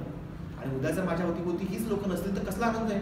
मला तुम्ही भारतरत्न द्या, अजून काहीतरी द्या, विश्वात काही द्या मला तुम्ही, तोच मला पुरस्कार मिळाला जगातला सर्वोच्च नोबेल द्या, मला आनंद नाही होणार. कारण मी तो अनुभवूच शकत नाही. तो अनुभव का शकत नाही, कारण माझ्यासोबतचे गेले आता. म्हणजे जर आपल्याला खरोखर अमरत्व वगैरे प्राप्त झालं तर इतकं भयंकर काहीतरी होऊ शकतं आपल्यासोबत. आता ज्यांना फार लालसा असेल त्यांची गोष्ट वेगळी असेल, म्हणजे मला तो अनुभव नाही. पण सर्वसामान्यपणे आपल्या व्यक्तींना पाहण्यामध्ये आपल्याला आनंद असतो की आपल्या एखाद्या अचिव्हमेंटचा आनंद त्यांच्या डोळ्यात पाहण्यात आनंद असतो. म्हणजे मृत्यू आपला उपकार आहे खरं पाहिलं. म्हणजे आयुष्याला उत्शाप म्हणजे मृत्यू, आयुष्याचा उत्शाप म्हणजे मृत्यू. तर मृत्यू अटळ आहे, मृत्यूला पर्याय नाही. मग भयंकर काय घडणार आहे. एकदा तुम्ही ज्या मृत्यू स्वीकारला की भयंकर शब्दाची व्याख्या बदलली. आता भयंकर काहीच घडणार नाही. बऱ्याच जणांना असं वाटतं ना की अटॅक येऊन जाईल, हार्ट अटॅक येऊन जाईल. ज्यांचा अपघाती मृत्यू होत नाही, म्हणजे अपघाती सगळं आलं, बुडून जळून अजून काय जे असेल ते सगळं, त्या सगळ्यांचा मृत्यू हा हृदयक्रिया थांबल्यानेच होतो. म्हणजे एका अर्थाने तो कार्डियक अरेस्ट किंवा अटॅक मिळाला होता. अटॅक अरेस्ट वेगळे शब्द आहेत, आपल्यासाठी अर्थ एकच होतो की हृदयक्रिया थांबली. मग जर हृदयक्रिया थांबूनच मृत्यू होणार आहे तर आपण त्याला घाबरतो का. म्हणजे माझा मुद्दा येतो का लक्षात की आपण त्या गोष्टीच्या मॉर्बिड ड्रेनमुळे, म्हणजे एका पॅथॉलॉजिकल भीतीमुळे आयुष्यभर एका तणावाखाली वावरत असतो की हे झालं तर काय होईल, ते झालं तर काय होईल. म्हणजे ज्या आजोबाने मला प्रश्न विचारला होता की 24 वर्ष कशी पूर्ण करू. म्हटलं आजोबा तुम्हाला गॅरंटी आहे का इथून बाहेर पडल्यावर मी राहील असं. म्हणजे मी गाडीने चालवतो, कोपऱ्याने चालवतो गाडी मी, पण माझ्यावर कोणी आदळणारच नाही याची गॅरंटी का तुम्हाला. पुढच्या क्षणाची गॅरंटी कोणीच घेऊ शकत नाही. म्हणजे म्हणून ते बऱ्याच डॉक्टरांकडे आता काय ना, जेव्हापासून मेडिकल लिगल आलं ना तेव्हापासून डॉक्टरांच्या केबिनमध्ये एक कोट वाढली, एक फ्रेम वाढली की स्वामी विवेकानंदाची कोट आहे की जगातल्या कुठल्याच डॉक्टरला पुढच्या क्षणी काय घडणार हे प्रेडिक्ट करता येत नाही. कुणी भाकीत वर्तवू शकत नाही. सगळं चांगलं औषध दिलं तरी मृत्यू होऊ शकतात. कोरोनामध्ये कित्येक पेशंट का बरे झाले याचं काही उत्तर नाही आणि कित्येक पेशंट का गेले याचे उत्तर नाही. ही वस्तुस्थिती. म्हणजे मी कशाला कमी लेखत नाही किंवा बोस्टिंगही करत नाही, ही वस्तुस्थिती आहे. एक केस अशी पाहिली ज्याला सगळ्या प्रकारचे अँटीबायोटिक देऊन झाले, जेवढे महागडे इंजेक्शन सगळे देऊन झाले आणि तरीही तो पेशंट ते सगळं केल्यावरती व्हेंटिलेटरवरती गेला. तो व्हेंटिलेटरवर का गेला याचं कुठल्याच डॉक्टरकडे उत्तर नव्हतं आयसीयूच्या, आणि त्यातनं तो का बाहेर आला याचं पण उत्तर नाही आहे. समजून घ्या, म्हणजे हे इतकं डायनॅमिक आहे. आपण त्या डायनॅमिक अवस्थेला समजून घ्यायचा प्रयत्न करतो की यात जे घटक आपलं कॉन्ट्रीब्युशन देतात ते घटक कोणते कोणते असू शकतात, काय काय घटक असतील, तर मग त्या घटकांवर आपण चर्चा करू. की मग मी माझा आयुष्याकडे पाहण्याचा दृष्टिकोन कसा आहे, मी किती प्रकारच्या भीती बाळगतो मनामध्ये. आमचे एक सर फार छान वाक्य वापरायचे की there are only 2 factors precursors of disease, one is fear and other is guilt. Guilt, अपराधीपणाची भावना. म्हणजे अपराधीपणाची भावना जन्माला कुठे येते, भीती जन्माला कुठे येते याचा जर विचार केला आपण की मला भीती का वाटते, भीतीचा शोध घ्या. आणि याच्यामध्ये मला स्वतःला अल्बर्ट एलिस यांचा REBT बद्दल ऐकलंय का आपण कोणी, रॅशनलाइज इमोटिव्ह बिहेवियर थेरपी. फार सुंदर आहे, म्हणजे एकदा वाचावं ते असं आहे. तो माणूस द्रष्टा होता, यात वादच नाही. म्हणजे त्या माणसाने स्वतःच्या आयुष्यात आणि स्वतःवरती जेवढे प्रयोग केले असतील खचित कोणी केले असतील, म्हणजे तितके प्रयोग त्या माणसाने केले. त्याने एक अशी घटना त्याच्या आयुष्यातली फार छान सांगण्यासारखी घटना आहे, कारण हा अनुभव आपल्या सगळ्यांना कुठे ना कुठे कधी कधी आलेला असतो.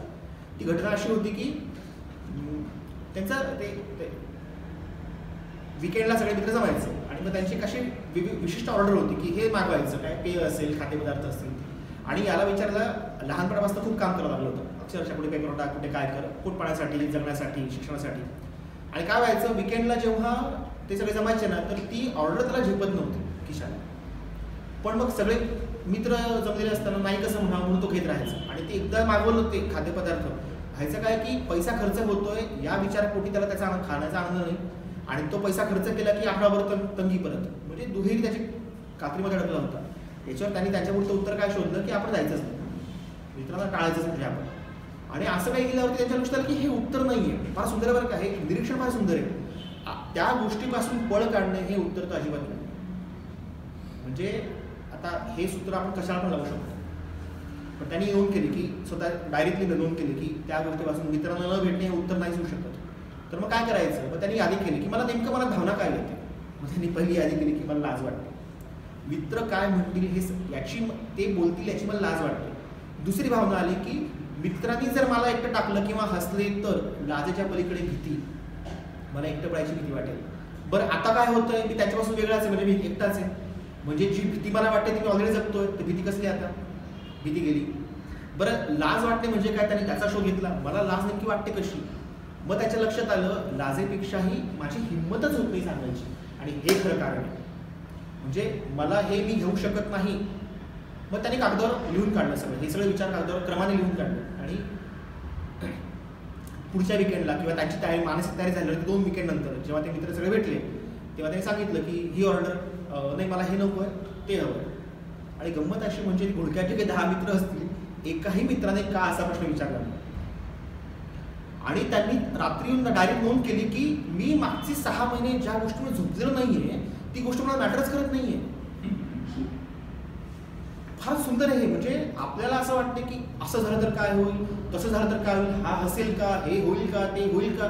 प्रत्यक्षात त्या लोकांना हा प्रश्नच पडलेला नाहीये. म्हणजे तू कॉफी का नाही मागवली, तू अमुक चहाच का मागवला, त्यांना ठीक आहे मागवलं असं असं एकाने विचारलं नाही की तुला महाग पडतंय का, तुला काय वाटतंय का, आवडत नाही का, कुणालाही पडलेलं नाहीये. आपण एकत्र येणे हा आनंद आहे, लक्षात घ्या. त्यांच्याकरता एकत्र येण्याचीच व्याख्या होती आणि काहीतरी पदार्थ ठरवायचं ठरवलं आणि इतकं सोपं ते होतं. आणि मग त्यांना एक सूत्र सापडलं. ते सूत्र असं आहे, म्हणजे त्यांनी थेरी फार नंतर मांडली, हे प्रयोग अगोदर केले. त्यांनी अशी यादी केली, मला लाज वाटणाऱ्या गोष्टी, मग मला मित्रांकडे पैसे मागायला लाज वाटते, मला रस्त्यावर बसून खायला लाज वाटते, मला रस्त्याने चालत जायला लाज वाटते, मला अमुक प्रकारचे कपडे घालायला लाज वाटते. अशा सगळ्या लाजीरवाण्या गोष्टी लिहून काढल्या. मला कसली भीती वाटते त्या गोष्टी लिहून काढल्या आणि अक्षरशः त्या सगळ्या गोष्टी करून पाहिल्या. हे भयंकर आहे. म्हणजे हा फक्त इमॅजिन करा की मला ज्या गोष्टी लाज वाटते ती गोष्ट करून पाहायची किंवा मला जे भीती वाटते ती गोष्ट करून पाहायची. पण त्या माणसाने इतक्या बेधडकपणे तो सामोरा गेला त्या गोष्टींना. त्यामुळे मला असं वाटतं की तो माणूस जास्त निरोगी जगला. म्हणजे हो, त्यांचं म्हणजे आत्मकथनपर पुस्तक आहे, त्याचा अनुवाद आहे मराठीत. मी अल्बर्ट एलिस नाही, त्यांचं आयुष्यामध्ये एक्सपेरिमेंट आहे, त्याचे सगळे त्यांनी बरेचबार दिले. त्यांनी अगदी व्यवस्थित सविस्तर दिले की मी काय केलं काय नाही केलं. हां, बायोग्राफीमध्येच मी अल्बर्ट एलिस. मी कॉमा अल्गर टेलिस आणि मला वाटतं नलिनी जोशी याच्या लेखिका आहे, म्हणजे अनुवादिक, मराठीत अनुवाद आहे. मराठीत अनुवाद आहे. नाही ते कधी कधी काय होतं इंग्रजी वाचताना असं की आपलं म्हणजे बऱ्याचदा ते संकल्पना नाही येत आपल्या कळत. अशा संकल्पना आपल्या भाषेत वाचाव्यात सोपं होतं कधी कधी, खरंच नाही, कारण आपल्याला ते शब्द ओळखीचे असतात, त्याचा भावना आशय माहिती असतो म्हणून सोपं होतं. त्याच्यामुळे मला ती कल्पना इतकी भावली की आपल्याला म्हणजे ज्या गोष्टीची लाज वाटते, म्हणजे एक सामान्य एक्झाम्पल उदाहरण की आपण रस्त्याने जातो आणि रिक्षावाला थांबला, विशेषतः म्हणजे महाराष्ट्रातले लोक हे जास्त करतात, तो ज्या भाषेत बोलेल त्या भाषेत बोलणं सुरू करतात. आता याचं एक वेगळं टोक पण आहे की हट्टाने बोलणारे लोक असतात, हट्ट पण एक प्रॉब्लेम वेगळा. पण आपण आपल्या स्वतःला इतकं कमी का लेखतो, म्हणजे मी जसा आहे तसा का स्वीकारत नाही. जेव्हा आपण म्हणतो ना की मी निरोगी का नाही याचे उत्तर याच्यात जास्त आहे. समजा माझी एक उंची आहे, माझे केस असे आहेत, माझे डोळे असे आहेत, माझा वर्ण असा आहे, रंग असा आहे चेहऱ्याचा, मी असा बोलतो, असा दिसतो, हे सगळं माझ्या हातातलं नाही आहे, लक्षात घ्या, हे आहे. आणि हे मी जितक्या निरोगीपणे स्वीकारेल तेवढं माझं आयुष्य निरोगी राहील. आणि बहुतेक कॉम्प्लेक्स, एक शब्द येतो कॉम्प्लेक्स, अहंगंड म्हणजे सुपेरिटी कॉम्प्लेक्स, अहंगंड सुपेरिटी कॉम्प्लेक्स, न्यूनगंड इन्फेरिटी कॉम्प्लेक्स, हे आले कुठून, येतात कुठून, हे सगळे आता तुलनेवरती येतं. याच्यापेक्षा मी गोरा दिसत नाही, याच्यापेक्षा मी शक्तिमान नाही, याच्यापेक्षा मी बुद्धिमान नाही, मी जसा आहे तसा आहे, जे मला जिथं मी करतो. पुन्हा आताही आपल्याला तारतम्य म्हणतो ना आपण, इथे तारतम्याने पाहायचं, मला याचा अतिरिक्त नाही करायचा, मी असा आहे. म्हणजे काही लोकांचं असतं माझा आवाजच मोठा आहे, म्हणजे असं नाही चालत. एका विशिष्ट तुम्ही याच्यावर बोलणार असाल, अमुक ठिकाणी बोलणार असाल, सभेत बोलणार असाल, 4 लोकांत बोलणार असाल, तुमच्यापेक्षा जिथं वयाने ज्येष्ठ आहेत त्यांच्यासमोर बोलणार असाल, तर माझा आवाज मोठा याला काही अर्थ नाही आहे. मग मला ते कळलं पाहिजे. म्हणजे मी जे करतोय ते ओव्हरप्ले पण करायचं नाही, पण मी अंडरप्ले का करावं.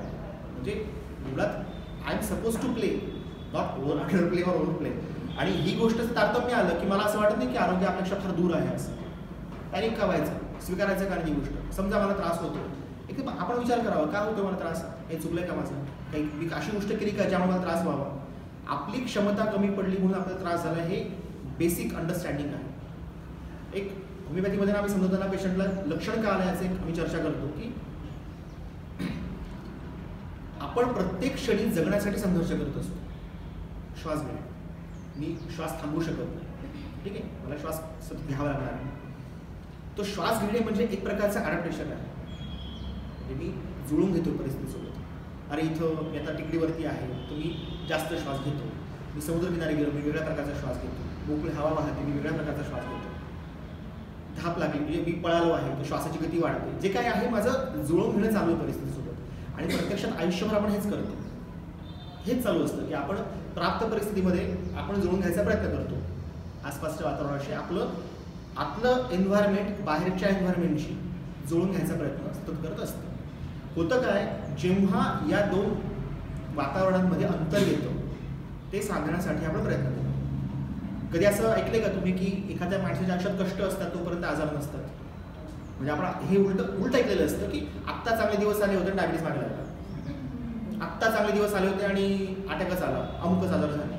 का होतं असं, म्हणजे तेव्हा तर काही विचार नाही असा की ज्यामुळे तो आजारी पडावा, असं कुठलाच घटक नसतो. समजा त्या माणसाला पाऊस बाधायला लागला, पावसात भिजल्यानंतर त्रास व्हायला लागला, तर हा प्रश्न पडला पाहिजे की याच्या पूर्वी हा त्रास नव्हता झाला, मग आताच काय व्हावं. तर हे जे असतं ना, जोपर्यंत तणावाची परिस्थिती आहे आपण हार मानत नाही, आपलं शरीर हार नाही मानत. जेव्हा ती फेज पार पडते, मला माहिती असतं हे 5 वर्ष मी जर खिचून दिलं आयुष्यात नाही तर मला सगळं नीट असणार आहे. ते 5 वर्ष मी येणं केलं प्रकाराने ती गोष्ट सांधून नेतो, जुळवून नेतो. आणि जेव्हा मी पलीकडच्या टोकाला पोहोचतो तेव्हा मला माहिती असते की आता ते तणावाचा कालावधी संपलाय, आता ती लक्षणं बाहेर पडतात. म्हणजे समजा एक सोपं उदाहरण घेऊ, मी वजन उचललंय जे मला पेलत नाहीये आणि मी इथून तिथपर्यंत चालत जायचंय, मला माहिती की तिथपर्यंत जाईपर्यंत टेकवायचं नाहीये. मी तिकडे गेल्यावर जसा पोहोचतो मी खाली टेकतो, आता माझा हात टेकतो, आता नाही शक्य, आता नाही शक्य म्हणजे काय. आणि हे पुस्तकातलं नाहीये, हे अंडरस्टँडिंग पुस्तकातलं नाही, हे पेशंट शिकवतात. पेशंटकडे पाहिलं, लोकांकडे पाहिलं की हे दिसायला लागतं की असं सारे हो असं घडतंय ना. म्हणजे मग ही आपण जी पॅथॉलॉजिकल कारणं वाचतो, अमुक झालं म्हणजे तुम्ही अमुक आहार घेतला तर मला दिसत नाही ना तसं काही. जी मापकं आहेत की अमुक, आता लोकांना बऱ्याचदा याचं कौतुक असतं की रिपोर्ट्स काय सांगतो असायला पाहिजे, कारण रिपोर्टमुळे आपल्याला आंतरिक स्थिती कळते, बरोबर आहे.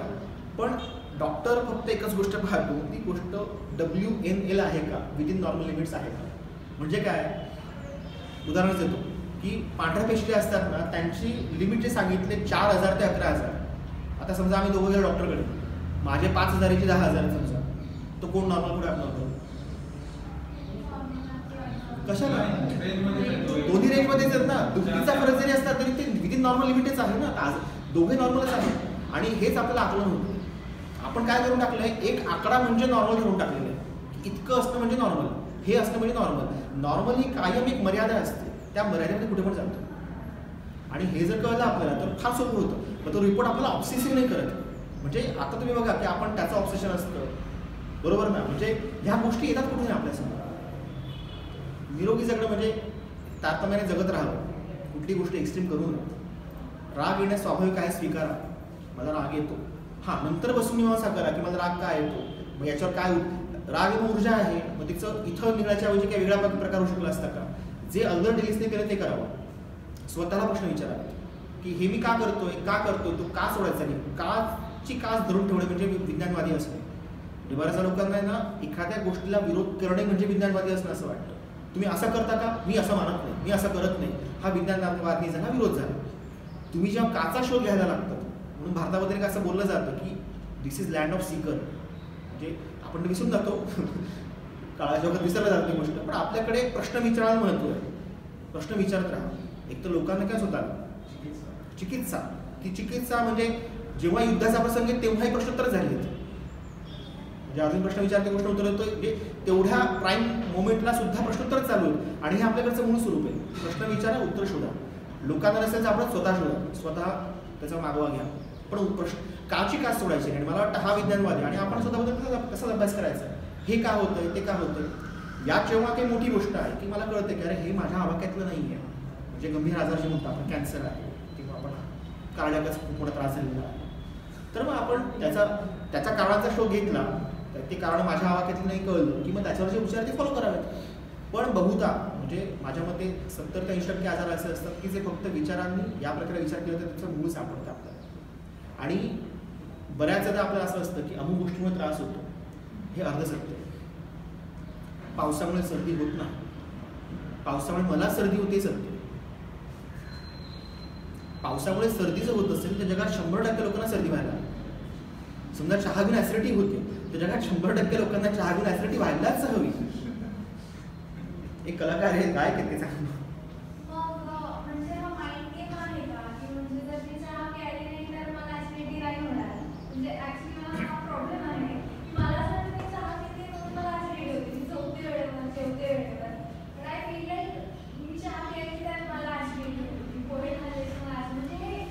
सांगतो, जेव्हा त्या अवस्थेला पोहोचतो, म्हणजे जसं मी म्हटलं की ती तणावाची परिस्थिती पार पडल्यानंतर मला एक लक्षण राहतंय, आजार राहतोय, तो मागे लागलाय. आता ती अवस्था आहे आणि ती अवस्था माझ्या विचाराने बदलणार नाही. तिथं औषधं होतं. तुम्ही जे म्हणतात ना त्याला औषधं होतं, ते औषधं रिव्हर्ट बॅक झालं, एकदा थ्रेशोल्ड लेवलच्या परत पलीकडे गेलं.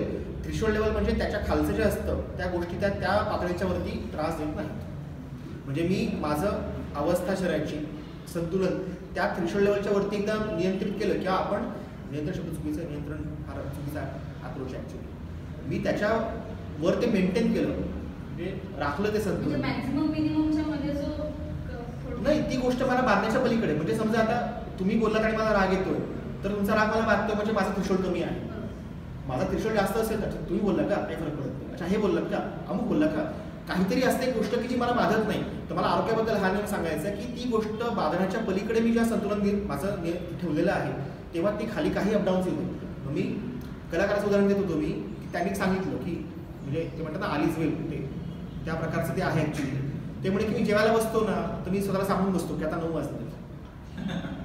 हो, म्हणजे घरात 3 वाजलेले असतात, शो आटोपलेला आहे, दमलेला आहे माणूस, पण तो स्वतःला सांगतो आता 9 वाजले. मेंदूला काय माहिती किती वाजले. आणि हा त्यांचा अनुभव बरं का, मी मलाच सांगत नाहीये. म्हणजे लोकांशी बोललं काय येतं लक्षात की अरे हे बरोबर वेगवेगळे अनुभव आहेत. हे त्यांचं म्हणणं असं आहे की असं सांगितलं की मला ऍसिडिटी नाही होत. त्यांचं म्हणणं की मला मागच्या 20 वर्षात मी कार्यक्रम करतोय, मला एकदा ऍसिडिटी झाली नाही. मग त्यांचं कारण काय. हां, जेव्हा ते लक्षण आलं, आता ही मॉर्बिड अवस्था आहे, आता ही पॅथॉलॉजिकल अवस्था आहे. आता मी काय करतो काय नाही करत मॅटरच करत नाही. मी काहीतरी केलं म्हणून काहीतरी होत राहतं. म्हणजे मी तुरीची डाळ खाल्ली ऍसिडिटी झाली, हे खाल्लं, कधी कधी काही नाही केलं तरी ऍसिडिटी होते. माझं उत्तर कसं शोधायचं.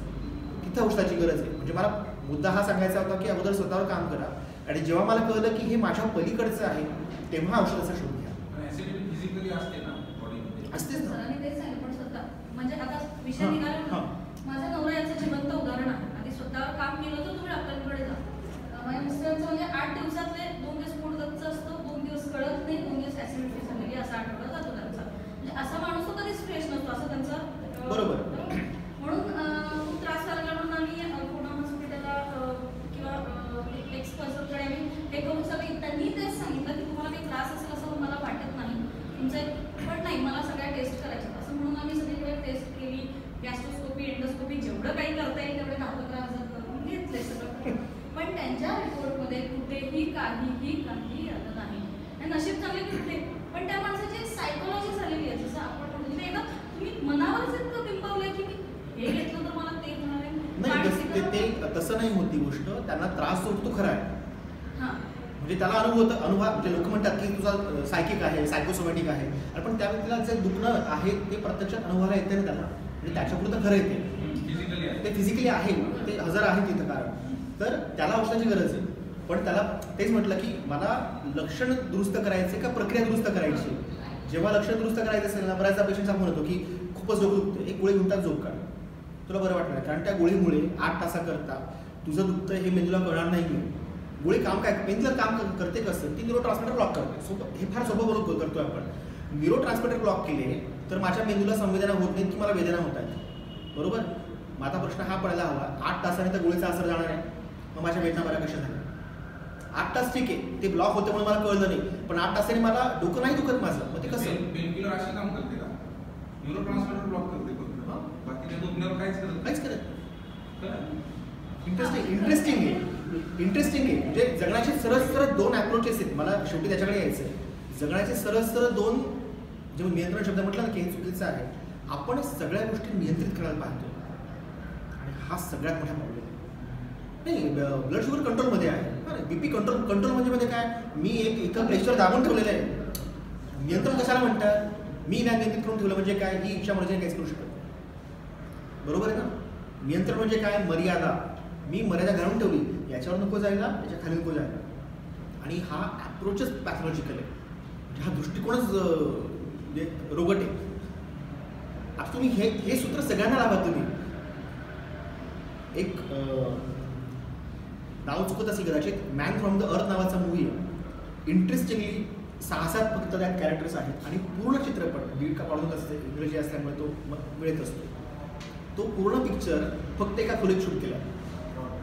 एकच सीन फक्त बाहेर आहे, जेव्हा तो मेन कॅरेक्टर जो आहे प्रोटॅगॉनिस्ट, तो जेव्हा बाहेर सोडून जातो तेव्हा पण त्याची ब्रेसिंग घराबाहेर पडतात. इतका एकच सीन मला वाटतं घराच्या बाहेर आहे आणि पूर्ण चित्रपट फक्त चर्चेत आहे, फक्त चर्चा.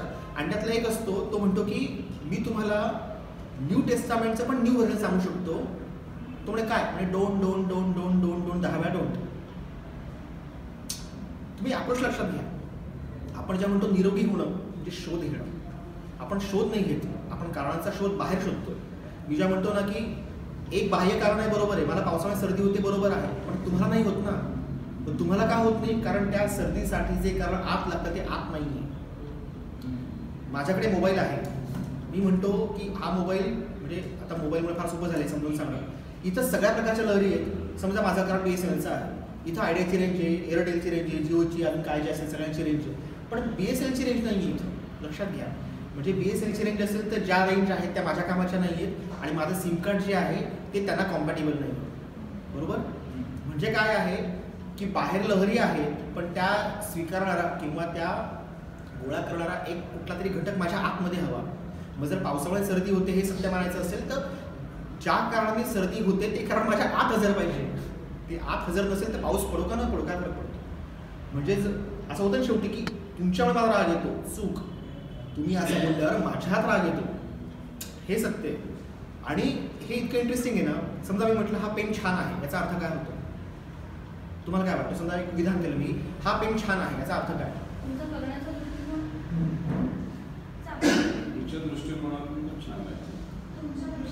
मी पेन बद्दल विधानच केलं नाही, मी माझ्याबद्दल विधान केलंय. हा मला चांगला वाटला, हा मला चांगला वाटला. मी असं कुठे म्हटलं, तुम्ही म्हणा काय बॉल पेन आहे, माझ्या शाई पेन आहे, तो भारीतला अजून मार्करचा अजून भारीतला पेन आहे. म्हणजे व्याख्या बदलली.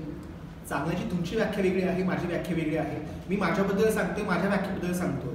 म्हणून म्हटलं पहिलं आपण सूत्र जे म्हटलं होतं की मला साध्य काय करायचंय, माझ्या नजरेत आरोग्य म्हणजे काय, याचं उत्तर जोपर्यंत स्वतःला सापडत नाही तोपर्यंत जगातला कुठलाच डॉक्टर मला बरं करू शकतो. आणि मला पण आरोग्य मेंटेन नाही राहू शकत. मी नेमकं करायचं काय, आरोग्य ठेवायचं म्हणजे काय करायचं. आता काही लोकांचं असतं की खूप ऑब्सेसिव्हली वेट लॉसच्या मागे लागतात, मग हा डाएट कर, तो डाएट कर. काही लोकांचं असतं की आम्ही हे नियंत्रण राहावं म्हणून आम्ही ज्यूस पितो.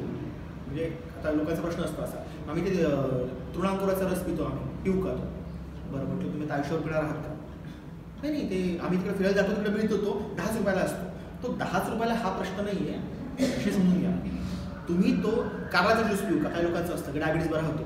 हा कारळाचा ज्यूस 1 कप भर तू उरलेले जोपर्यंत हयात आहे तेवढे सगळे दिवस पिणार आहेस का. उत्तर हो असेल तर घे, नाही असेल तर घेऊ नकोस. तुझं तू कर, मी नाही सांगणार नाही.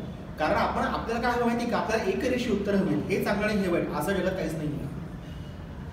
म्हणजे मी समजा एखाद्याचा जीव घेणे वाईट, बरोबर, आपण सीमेवरती सैनिकच काम करतो, म्हणजे त्या कामासाठी त्याचा आदर केला जातो. लक्षात घ्या. म्हणजे प्रत्येक कामाची चौकट आहे, त्याच्यावर ॲब्सोल्यूट विधान करायचं की माणसाला मरणे वाईट, हे अमुक चौकटीत विधान आहे की आपण जे समाज म्हणून राहतो इथं मी तुमचा अकारण जीव घ्यायचा नाही आहे किंवा जीवच घ्यायचा नाही, हे इथं ॲप्लिकेबल आहे, तिथं नाही ॲप्लिकेबल. बरोबर ना. म्हणजे प्रत्येकाची चौकट वेगळी आहे, तर एक रेषी उत्तर नाही आहेत आपल्याकडे, हे चांगलं आणि हे वाईट असं. तर म्हणजे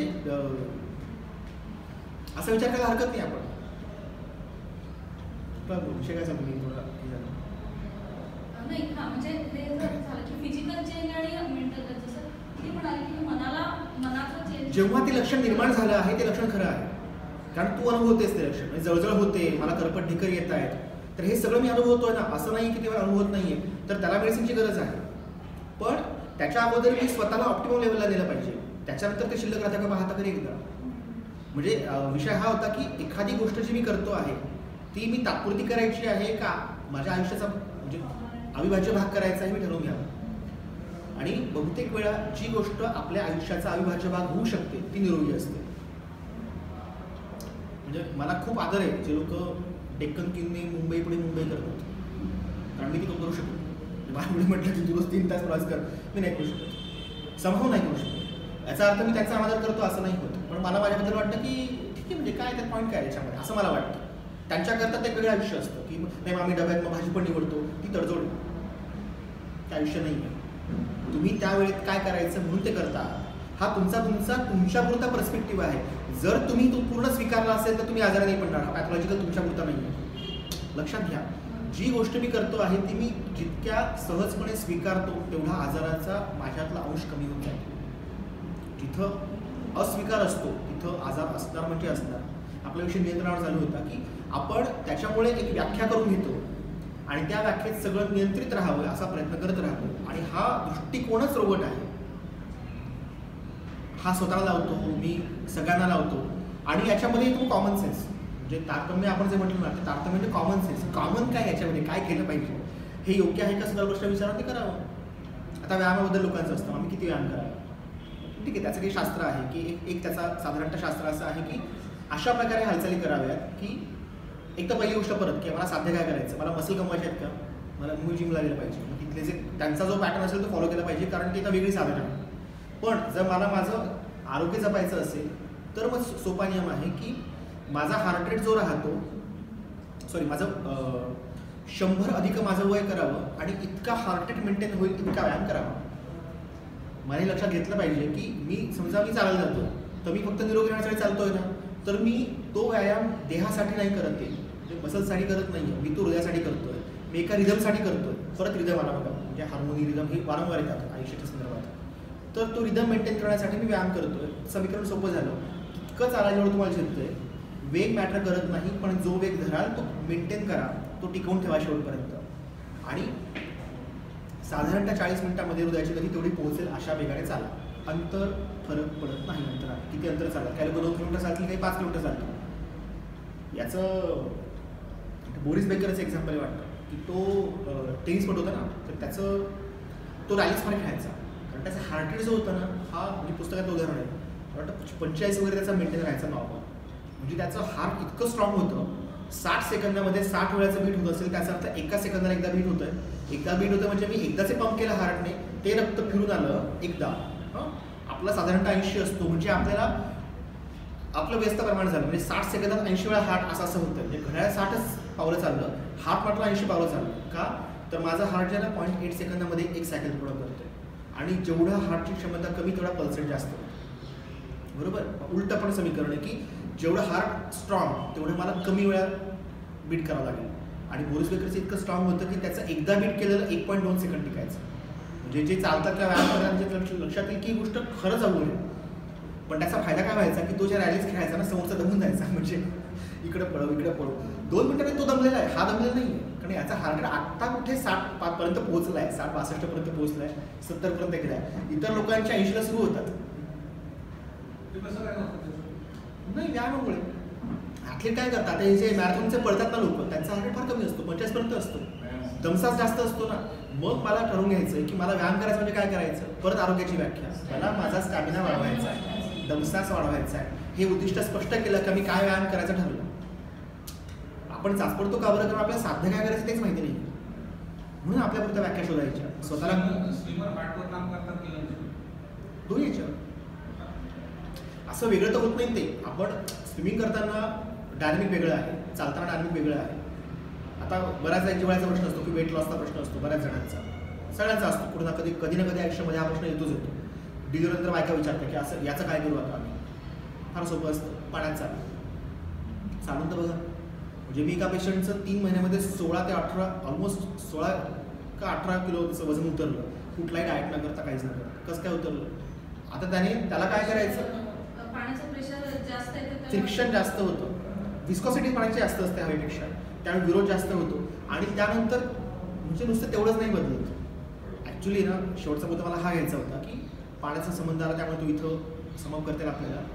आपलं आजचं जगणं जे आहे आपलं, ते जगणं जे काही निसर्ग आहे त्यापासून खूप दूर झालं.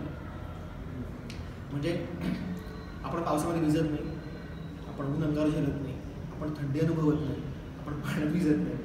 एकदा बघा ना, म्हणजे शेवटचा दिवस कधी होता ज्यावेळेस उन्हात फिरलो होतो. अरे नको ऊन लागेल. आपण ऊन पण अंगावर घेत नाही, पाऊस पडला आपण थोडं घालून फिरणार. आपण जे निसर्गाचे घटक आहे त्यापासून स्वतःला इतकं वेगळं करून टाकलेलं आहे. आजार येतो कुठून, जेव्हा मी निसर्गाची कास सोडतो आजार आला. त्याही म्हणून म्हटलं की 2 प्रकारचे आजार आहे, फिजिकल म्हणजे मेडिसिनल आणि सर्जिकल. त्यातही फंक्शनल असेल तर ते मेडिसिनने बरे होतात. स्ट्रक्चरल आजार, काही आजार जे असतात ते मेडिसिनने बरे होतात आणि बाकीच्या आजारांना सर्जरी लागते. आपण जे बोलतो आहे ते सर्वसामान्य आजारांबद्दल बोलतो आहोत. आपल्या आजारांचं कारण मूळ हे आहे, आपण निसर्गाशी संबंधच नाही आपला. जे लोक ऑफिसमध्ये काम करतात त्यांना ऊनच मिळत नाही, कॅल्शियम कसं वाढेल. आपण मग एका गोष्टीच्या अभावामुळे जो काही त्रास होतो ते मी उसनवारी करून भरायचा प्रयत्न करतो. मी बरा कसा होईल. लिंकला होत आहे का. मी सूर्यप्रकाशात गेलं, सकाळचं कोवळं अंगावर झेललं तर माझ्या शरीरात कॅल्शियम तयार होऊ शकतं, व्हिटॅमिन D3 तयार होऊ शकतो. मी ते करतोय का. मी नाही करत. मी काय करतो त्याच्याऐवजी उसनवारी करतोय की एवढं सप्लिमेंट घेऊन टाकतो. आणि दुर्दैवाने आपण प्रत्येक गोष्टीकडे हाच अप्रोच लावतो. म्हणजे मला समजा ॲसिडिटी होते ना, एक अँटॅसिड घेतली. अँटॅसिड काय, मी ॲसिडिटी दाबली, ते पूर्णपणे टाकाऊ नाही आहे. जेव्हा त्रास एक्स्ट्रीम होतो तेव्हा ते आवश्यक आहे, पण ती इमर्जन्सी आहे, समजून घ्या. मला जेव्हा फक्त लक्षणाला हे करायचं आहे, नाहीसं करायचं आहे, तेव्हा ती गोळी कामाची आहे. पण त्याच्याने प्रोसेस डील होत नाही, म्हणून ॲलोपॅथीच्या गोळ्या ह्या कायम घ्याव्या लागतात. कारण ॲलोपॅथीमध्ये प्रोसेस डील होत नाही, त्यांचं म्हणणंच ते सुरुवातीपासून. आणि याचं आता उत्तर सापडतं की ती फार सुंदर हे की हिपोक्रॅटने 2 नियम मांडले होते. सोप्या इंग्लिशमध्ये सांगायचं, ऑपोजिट क्युअर्स ऑपोजिट आणि सिमिलर क्युअर्स सिमिलर. एकावरती ॲलोपॅथी उभी, एकावर होमिओपॅथी उभी, आणि दोन्ही एका झाडच्या 2 बाजू होते. पण ह्या कुठल्याही पॅथीपेक्षा बेसिक विचार जो केला होता तो आयुर्वेदाने केला होता. कारण आयुर्वेदाने तुम्ही आजारीच का पडू नये याचा विचार फार अगोदर केला. मॉडर्न मेडिसिनमध्ये हा कन्सेप्ट, त्याला PSM जो आहे सब्जेक्ट, तो कम्युनिटी मेडिसिन हा फार नंतर आला. आयुर्वेदाने हा विचार फार अगोदर करून ठेवला, कोणत्या ऋतूमध्ये काय खावं, कसं खावं. जे वेट लॉसवर बोलतात ना त्यांना एक फार छान उदाहरण आहे. जास्त खाल्लं म्हणून पक्षी जाड झाला आणि त्याला उडताच नाही आला असं एकदा. निसर्गात तो निसर्गाच्या नियमानुसार जगतो. तो सूर्यास्तानंतर खात नाही, सूर्याच्या अगोदर खात नाही. आपण केव्हा खातो पहा. आणि म्हणून एक फार छान असं सांगतात की 2 प्रश्नांची उत्तरं आहेत जी फिक्स्ड आहेत. म्हणजे फार कमी गोष्टी फिक्स्ड असतात, त्यातले 2 प्रश्न आहेत. एक प्रश्न आहे खावं का नाही, याचं उत्तर काय असायला पाहिजे? नाही. खावं का नाही हा प्रश्न पडतो म्हणजे भूक नाहीये. मला जर प्रश्न पडला मी खावं का नाही खावं, याचा अर्थ मला भूक नाहीये, जिभेची भूक आहे. म्हणजे जीभ बोलते खावं का नाही खावं, गरज नाही आता मला, उत्तर आहे ना. आणि मी जावं का नाही टॉयलेटला, याचं उत्तर आहे हो. आणि आपण बरोबर दोन्ही गोष्टी उलट्या करतो. बरोबर उलट्या करतो आपण, की जेव्हा मला खावं का नाही प्रश्न पडतो, अरे नाही आपण सगळे जमले परत खूप दिवस झाले भेटून लगेच वडापावला विरोध नाही माझा, याच्यात गैरसमज नको. माझा विरोध वडापावला नाही आहे. वडापाव खाणं चांगलं, त्याचे मूल्य वेगळी सगळी, सोबत असणं त्याचं हे. पण आपण जिभे करता खातो त्याच्यावर बोलतोय मी आता. म्हणजे परत म्हटलं ना की चंद्र दाखवताना बोटाकडे नका पाहू, चंद्राकडे पहा. आपण गरज असताना खातो हा प्रश्न आहे. आणि बहुतेक लोक हे संडासला भावना होत असते पण जात नाहीत, तेवढाच प्रॉब्लेम आहे. म्हणून जर प्रश्न पडला मी खावं का नाही, तो उत्तर आहे नाही. आणि जर मला प्रश्न पडला मी लघवीला जावं का, संडासला जावं का, हो. एक आता गप्पाचे म्हणून याला सूत्र पण असं काही आपल्याला नाही आहे. आपला निकोप दृष्टिकोन कसा नसतो, मला हा मुद्दा सांगायचा आहे की बऱ्याचदा स्त्रिया पाळीचा उल्लेख प्रॉब्लेम म्हणून करतात. Is it a problem? Is it a problem? जर ती नैसर्गिक गोष्ट आहे, म्हणजे परत निसर्गाकडे आपण वळत की जर तो देहधर्म आहे तर तो प्रॉब्लेम आहे का? नैसर्गिक देणगी येते, ती जर नाही झालं तर प्रजनन होऊच शकत नाही. जेव्हा येताना जोडपे येतात ना की प्रायमरी इन्फर्टिलिटी असते किंवा कन्सिव्ह होत नाही येत, नाही मग आम्ही IVF करू का, वय किती 32 वर्ष का करताय? म्हणजे असे पण उदाहरणं आहेत की 42 वर्ष पण कन्सिव्ह केले, नॉर्मल उदाहरणं आहेत. तुम्ही आता काही काय करताय, नाही वय वाढत चाललं, ठीक आहे तो विषय वेगळा आहे. पण तुम्ही नैसर्गिकपणे ट्राय का करत नाही आहात? तुमच्या आयुष्यामध्ये असं काय आहे जे जुळून येत नाहीये? म्हणजे काही लोक त्याच्याकरता पूर्ण मेकॅनिकल अप्रोच ठेवतात की कोणत्या दिवशी संबंध आला पाहिजे, काय झालं पाहिजे. आता मला सांगा की जर स्त्रीला पाळीच नियमित येत नसेल तर गर्भधारणा होईल का, त्याच्यावर अगोदर विचार करा. तिचा स्वतःकडे पाहण्याचा दृष्टिकोन किती निकोप आहे ते तपासा. ते जर तपासलं तर कदाचित उत्तर फार सोपी होतील, महागड्या प्रोसेस नाही करायला लागणार. पण एवढा आपल्याकडे वेळच नसतो. परत त्या पेशंटच्या व्याख्येवरती आपल्याकडे पेशन्स आहेत का बरवण्यासाठीचे? जर आपल्याकडे बरवण्यासाठीचे पेशन्स नसतील तर आरोग्य महागाचं. आपल्याला पटकन उत्तर हवं असतं, पटकन होऊन जाऊ द्या, वेळ नाही आहे. करायचं काय म्हणजे एक रूपक सांगतो, जे लोक सिग्नल तोडतात ना आयुष्यात कोणतं मोठं काम करत नसतात. म्हणजे त्यांना त्या 4 सेकंदामध्ये काय किती वाढायचं असतं देवाला माहीत, पण त्यांना तो झुकून गाडी काढण्यात फार आनंद असतो. आपण वाचवलं करत काहीच नाही. जे लोक कुठेतरी पोहोचतात ना हे लोक बहुधा सगळे नियम पाळत असतात. बहुधा म्हणजे सिग्नल लावला ते 10 मिनिटं लवकर निघतील, म्हणून सिग्नल तोडायची त्यांना गरज पडत नाही. पण जे लोक सिग्नल तोडतात हमखास, म्हणजे मला अनेकदा प्रश्न पडतो की जे लोक टेक केअरला TC म्हणून देतात, म्हणजे हे 2 शब्द न टाईप करून तू नेमकं साध्य काय केलं, हा वेळ वाचून केलं काय तू, HBD हॅपी बर्थडे तुला, म्हणजे वाढदिवसाला शुभेच्छा देताना पण इतका संकोच असेल किंवा इतका कंजूसी असेल तर म्हणजे कशाला करतो तू एवढेपर्यंत तू कष्ट घेऊ नकोस नको टाईप करू. पण तुमच्या लक्षात येतं का की आपण सगळं संकुचित करत चाललोय, हे वाचव इकडे शॉर्टकट इकडे शॉर्टकट, आणि त्याला आपण भागणे मग आजच्या काळाची भाषा, कोणत्या काळाची भाषा, ज्या भाषेमध्ये मग चिवचिव करते तुम्ही चिवचिवट करा. मग लोकांना असं वाटतं कौतुक वाटतं की चिवचिवट किती, अरे ती चिवचिव या शब्दांना सगळ्या भावना व्यक्त करते ना, पण तिच्यातनं तिच्या मेंदूची उत्क्रांती होतो कुठेतरी. अशा प्रकारच्या अवस्थेपासून उत्क्रांत होत माणसाचा मेंदू तयार झाला आहे. त्याला चांगले शब्द वापरता येतात, वापरत का नाही, म्हणजे आपण आपल्या क्षमतांचा वापर करतोय का? आपण जेव्हा आरोग्याबद्दल बोलतो आपला धागा आरोग्याचा आहे म्हणून हे सगळ्या गोष्टींचा विचार आपण केला पाहिजे की आपण शॉर्टकट मारतोय का. शॉर्टकट मारायला लागलो की हे सगळं आलं की TC लिहिणे, HBD लिहिणे, गुड मॉर्निंग GM, कशा करतात नका टाकू. आपण प्रत्येक गोष्टी एवढं करून साध्य काय करायचंय, खरंच महत्त्वाचं काम करावं असलं करा, हरकत काय.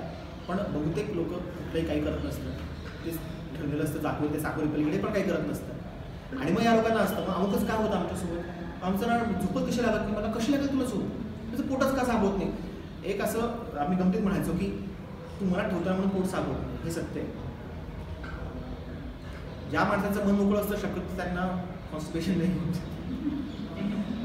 ही वस्तुस्थिती आहे.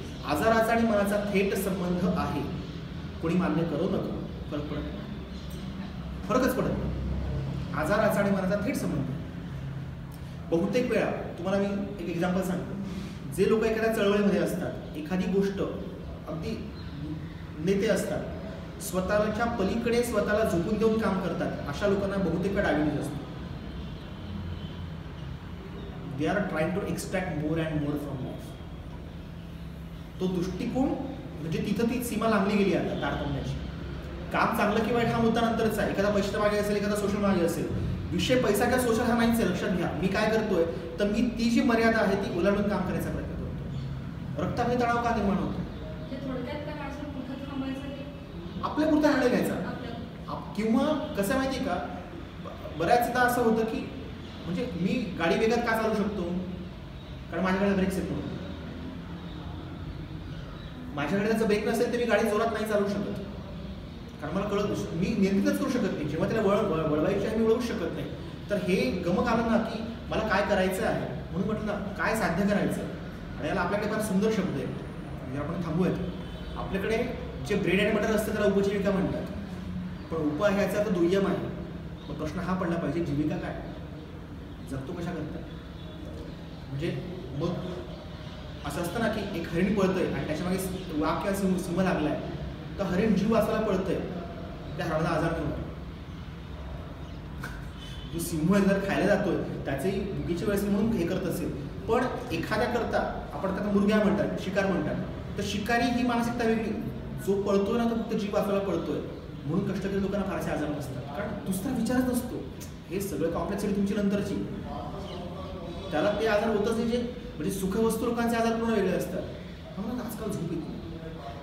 काय झालं ते सुशांत सिंह राजपूतच्या प्रकरणानंतर बऱ्यापैकी केसेस वाढले. लहान मुलांमध्ये सुद्धा डिप्रेशन, आत्महत्येचे विचार आलं कुठून? म्हणजे तुमचं मन एवढं कमकुवत आहे का की एक घटना घडल्यानंतर आम्हाला आत्महत्येचा विचार येतो, म्हणजे बळच काढताय. आणि याचं उत्तर त्याच प्रभावात सापडतं. एक लक्षात घ्या की जेव्हा आजार निर्माण होतं आपल्याला आजाराला दोष द्यायचा नाही आहे.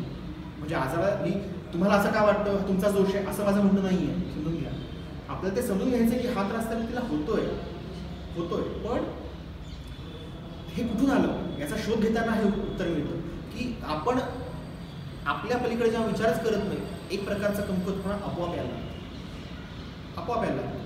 मला काय करायचं कळलं पाहिजे, मला कुठे थांबायचं कळलं पाहिजे, मला काय वळण घ्यायचं कळलं पाहिजे. आणि हे जर माझ्यापुरतं मला कळलं का मी आजारी होत नाही. आणि मग असे लोक पावसाचा आनंद घेतात, त्यांना ऊन पडलं म्हणून तक्रार येत नाही, थंडी पडली म्हणून त्यांना थंडी बाधत नाही, ते पाण्यात डुंबले म्हणून त्यांना सर्दी होत नाही, सगळं होतं. जेव्हा सगळ्या तपासण्या होत नव्हत्या तेव्हाही लोकांचा मृत्यू पण होत होता आणि लोक निरोगी पण होते. आज तपासण्या आल्या किंवा मला 4 गोष्टी जाणून घ्यायचा माझ्याकडे साधनं आहेत म्हणून मी त्यांचा दुरुपयोग करावा का हा माझा प्रश्न. आणि ते आपल्यापुरतं उत्तर मिळालं पाहिजे. म्हणून आरोग्याच्या आपल्या व्याख्या द्यायचं की मला साध्य काय करायचे ते उत्तर मिळालं की आरोग्याचा शोध घेणं सोपं होतं.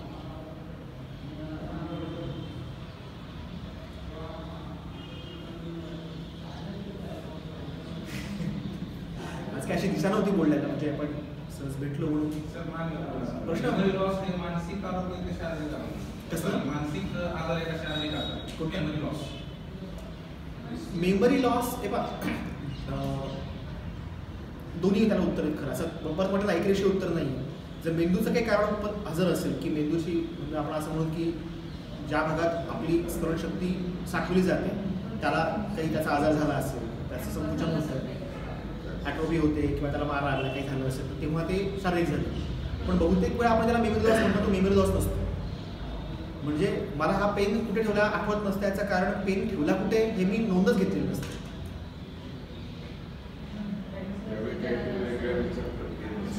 मी कुठल्या तरी विचारत असताना म्हणून आपल्याकडे हलक्या हाताने गोष्टी करून देत असं म्हणतात. हलक्या हाताने म्हणजे काय, मी असं हा पेन ठेवून दिला, हा हलक्या हाताने ठेवला, हा मला माहितीच आहे ठेवला कुठे. जर हा ठेवला कुठे याची नोंदच नाही ते सापडत कसा मला हा पेन, हा मेमरी लॉस नाही. सुरुवातीला तुम्ही जे सांगितलं ना सामाजिक, मानसिक, शारीरिक आणि भावनिक सगळ्या गोष्टींमुळेच आपलं आरोग्य त्याच्यावरच डिपेंड आहे. ते आपण आपले शोध घेतले पाहिजे.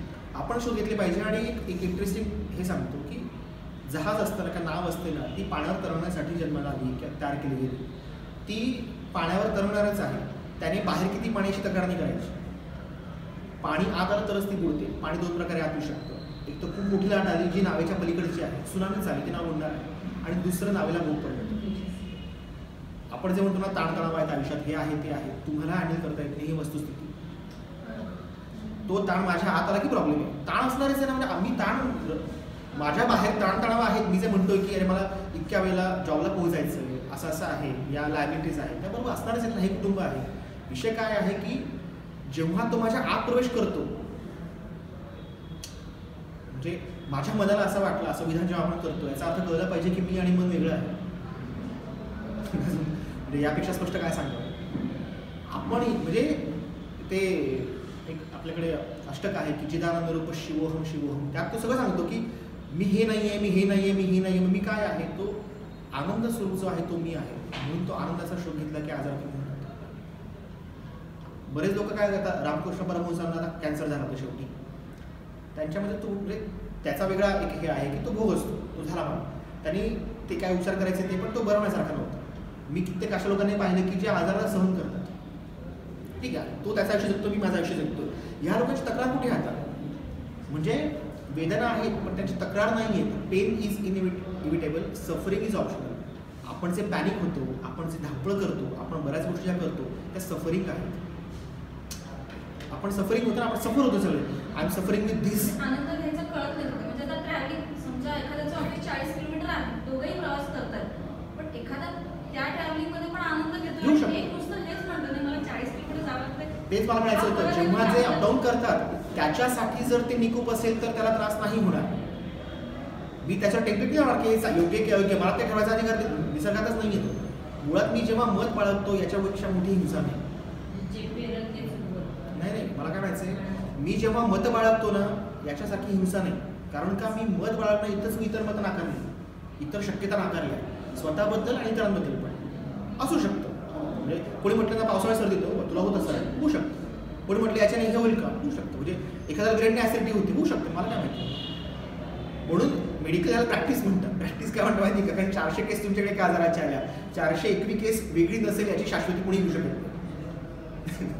म्हणून त्याला प्रॅक्टिस म्हणतात, CHला प्रॅक्टिस म्हणतात, कारण प्रत्येक केस वेगळी असते. वकिलांच्याला प्रॅक्टिस म्हणतात. का प्रॅक्टिस म्हणतात, कारण तो करता करता शिकतो, पण तो किती मोठा झाला तरी त्याची पुढची केस अगोदरच्या केसेसपेक्षा वेगळी नसेल याची गॅरंटी घेऊ शकत नाही. म्हणजे एवढं लायब्ररी क्षेत्र कुठलंच नाही आहे.